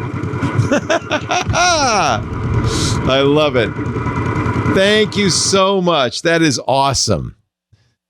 That is awesome. So that's a 60-year-old tractor that he restored. A John Deere number 5 sickle bar mower. I think we can use AI to make that pull-out turn into the TWiT logo in the grass. I bet you we can make that happen. If you can, dude, that would be hysterical. Anthony, get on it. Get on it, Anthony. Yeah, he gives us permission. Jammer B's been posting memories in our Discord. That's the place to be if you want to keep the party going. Our Club TWiT Discord is available to everybody who's a member of the club for $7 a month. And we've brought back, I'm very pleased to say, the annual plan by popular demand, mostly by demand from my wonderful wife and our executive producer, Lisa. So she demanded it, and we brought it back. So if you want to join the club, $7 a month or $84 a year, you get ad-free versions of all the shows. You get access to the Discord. You wish you were there right now because it's really kind of a party going on in there with all of the folks showing pictures and so forth. Please join the club, twit.tv/club twit. Father Robert Ballecer, the digital Jesuit, thank you for staying up late with us on Holy Week. You're going to be, this is a tough week for you. I completely forgot. I am so grateful to you. No, I mean, I wouldn't have missed this. I mean, TWiT's a big part of my life, Leo. Oh, I'm so Any glad chance you were I get, here. I'll come back. Well, you're a darn big part of our life, and I love your new plan, which we won't say anything about in public, but I love it. It may take a few years to materialize because I have to get permission to leave Rome first. But he responds to a higher authority. I do. But once it's built, I mean, there's definitely going to be a studio there among the makerspace. So I hope so. Yeah. I hope so. I really look forward to that. Thank you, Robert, for being here. Thanks to Sam Abul-Samad, who is also with us, but had to depart a little bit early. And of course, Alan Malventano. You tried like the Dickens to get Patrick Norton to make it. He couldn't. I tried. He was half in. Like when I first asked him, he's like, "Oh yeah, I could probably do that." And then like a few days went by, and he was like, "Oh no, that's I Patrick. Can't do it." He tried. He tries, and I love him for that. I also asked Kevin Rose. He couldn't make it. But you know what? I'm glad I had you guys on. This has been wonderful. Thank you so much. And really, this show, our 20th anniversary show, was really all about honoring the fabulous audience, the members of our community. TWiT Army forever. The TWiT Army forever. Thank you, guys. I really appreciate it. Thanks to all of you for joining us. Next time it'll be Easter Sunday. I don't know if we're going to be able to get anybody to show up for that. We'll see. It'll be interesting. I think there were some names on the. Are there some names on there? So we're going to roll the credits? You've got a full schedule. Yeah. Yeah. Okay, good. We got a full schedule. You got at least a couple in there. All right. For next week. Yeah. We hope you'll be here Sundays, 2 to 5 p.m. as we always have been on Sunday for some reason. I guess it just made sense. 2 to 5 p.m. Pacific. That's 5 to 8 p.m. Eastern time. It's the middle of the gosh darn night Vatican time, 2100 UTC. We invite you to watch live if you'd like. We are on 8 different platforms. If you include Discord for our club members, there's also twitch.tv, youtube.com, x.com, TikTok, Facebook, LinkedIn, and Kick. 8 different live streams. And if you're chatting with us in the live streams, I see all the different chats. So we love having you, but you don't have to join us live. We absolutely have room for you anytime that you want to watch. Just download a copy of the show from the website, twit.tv. There's also a YouTube channel. You can go there at any time and watch the YouTube videos, youtube.com/twit. All of our shows have a dedicated YouTube channel. And of course, after the fact, you can subscribe in your favorite podcast player and listen whenever you gosh darn want to, audio or video.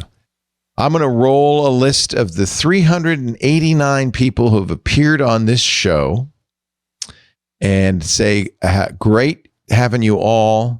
It's been a wonderful 20 years. And as a number of the videos said, yeah, let's go for another 20 more. Why not? We're still having fun, right? Thanks for joining us. As I've said for the last 20 years, another twit is in the can. And now all the people who've made this show possible. Thank you, everybody. Have a great night. Here's to 20 more. Thank you, everybody. What a pleasure this was. Worked out better than I actually thought it would. Yeah, it worked out good. It was really fun. Yeah, really was fun.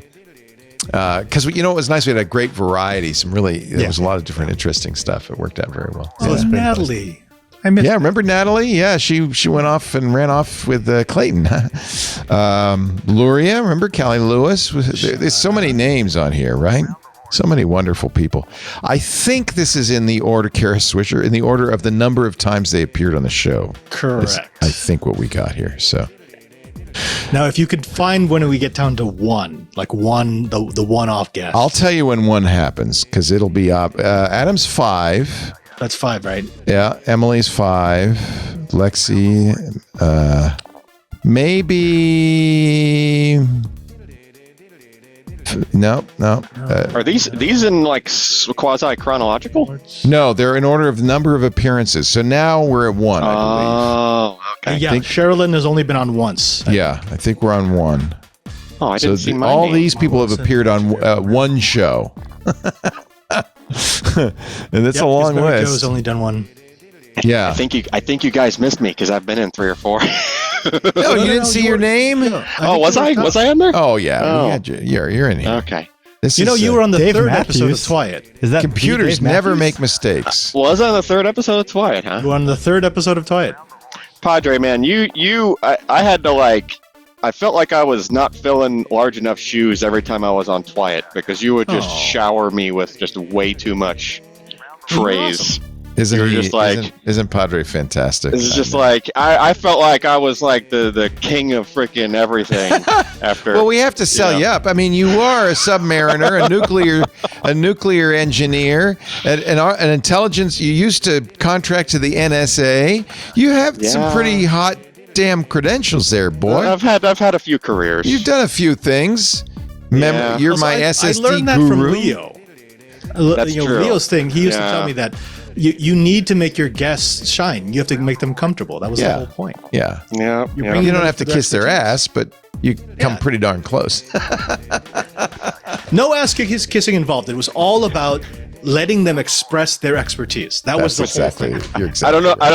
I don't want to bring it up there on the show, but a good thing to reminisce on is the famous Leo spit take when he learned that he worked at the NSA. Yes. That was a bit of a shock. Yeah, I dropped that on him, sitting next to him on TWiT. What? It was just like, what? What? This is amazing.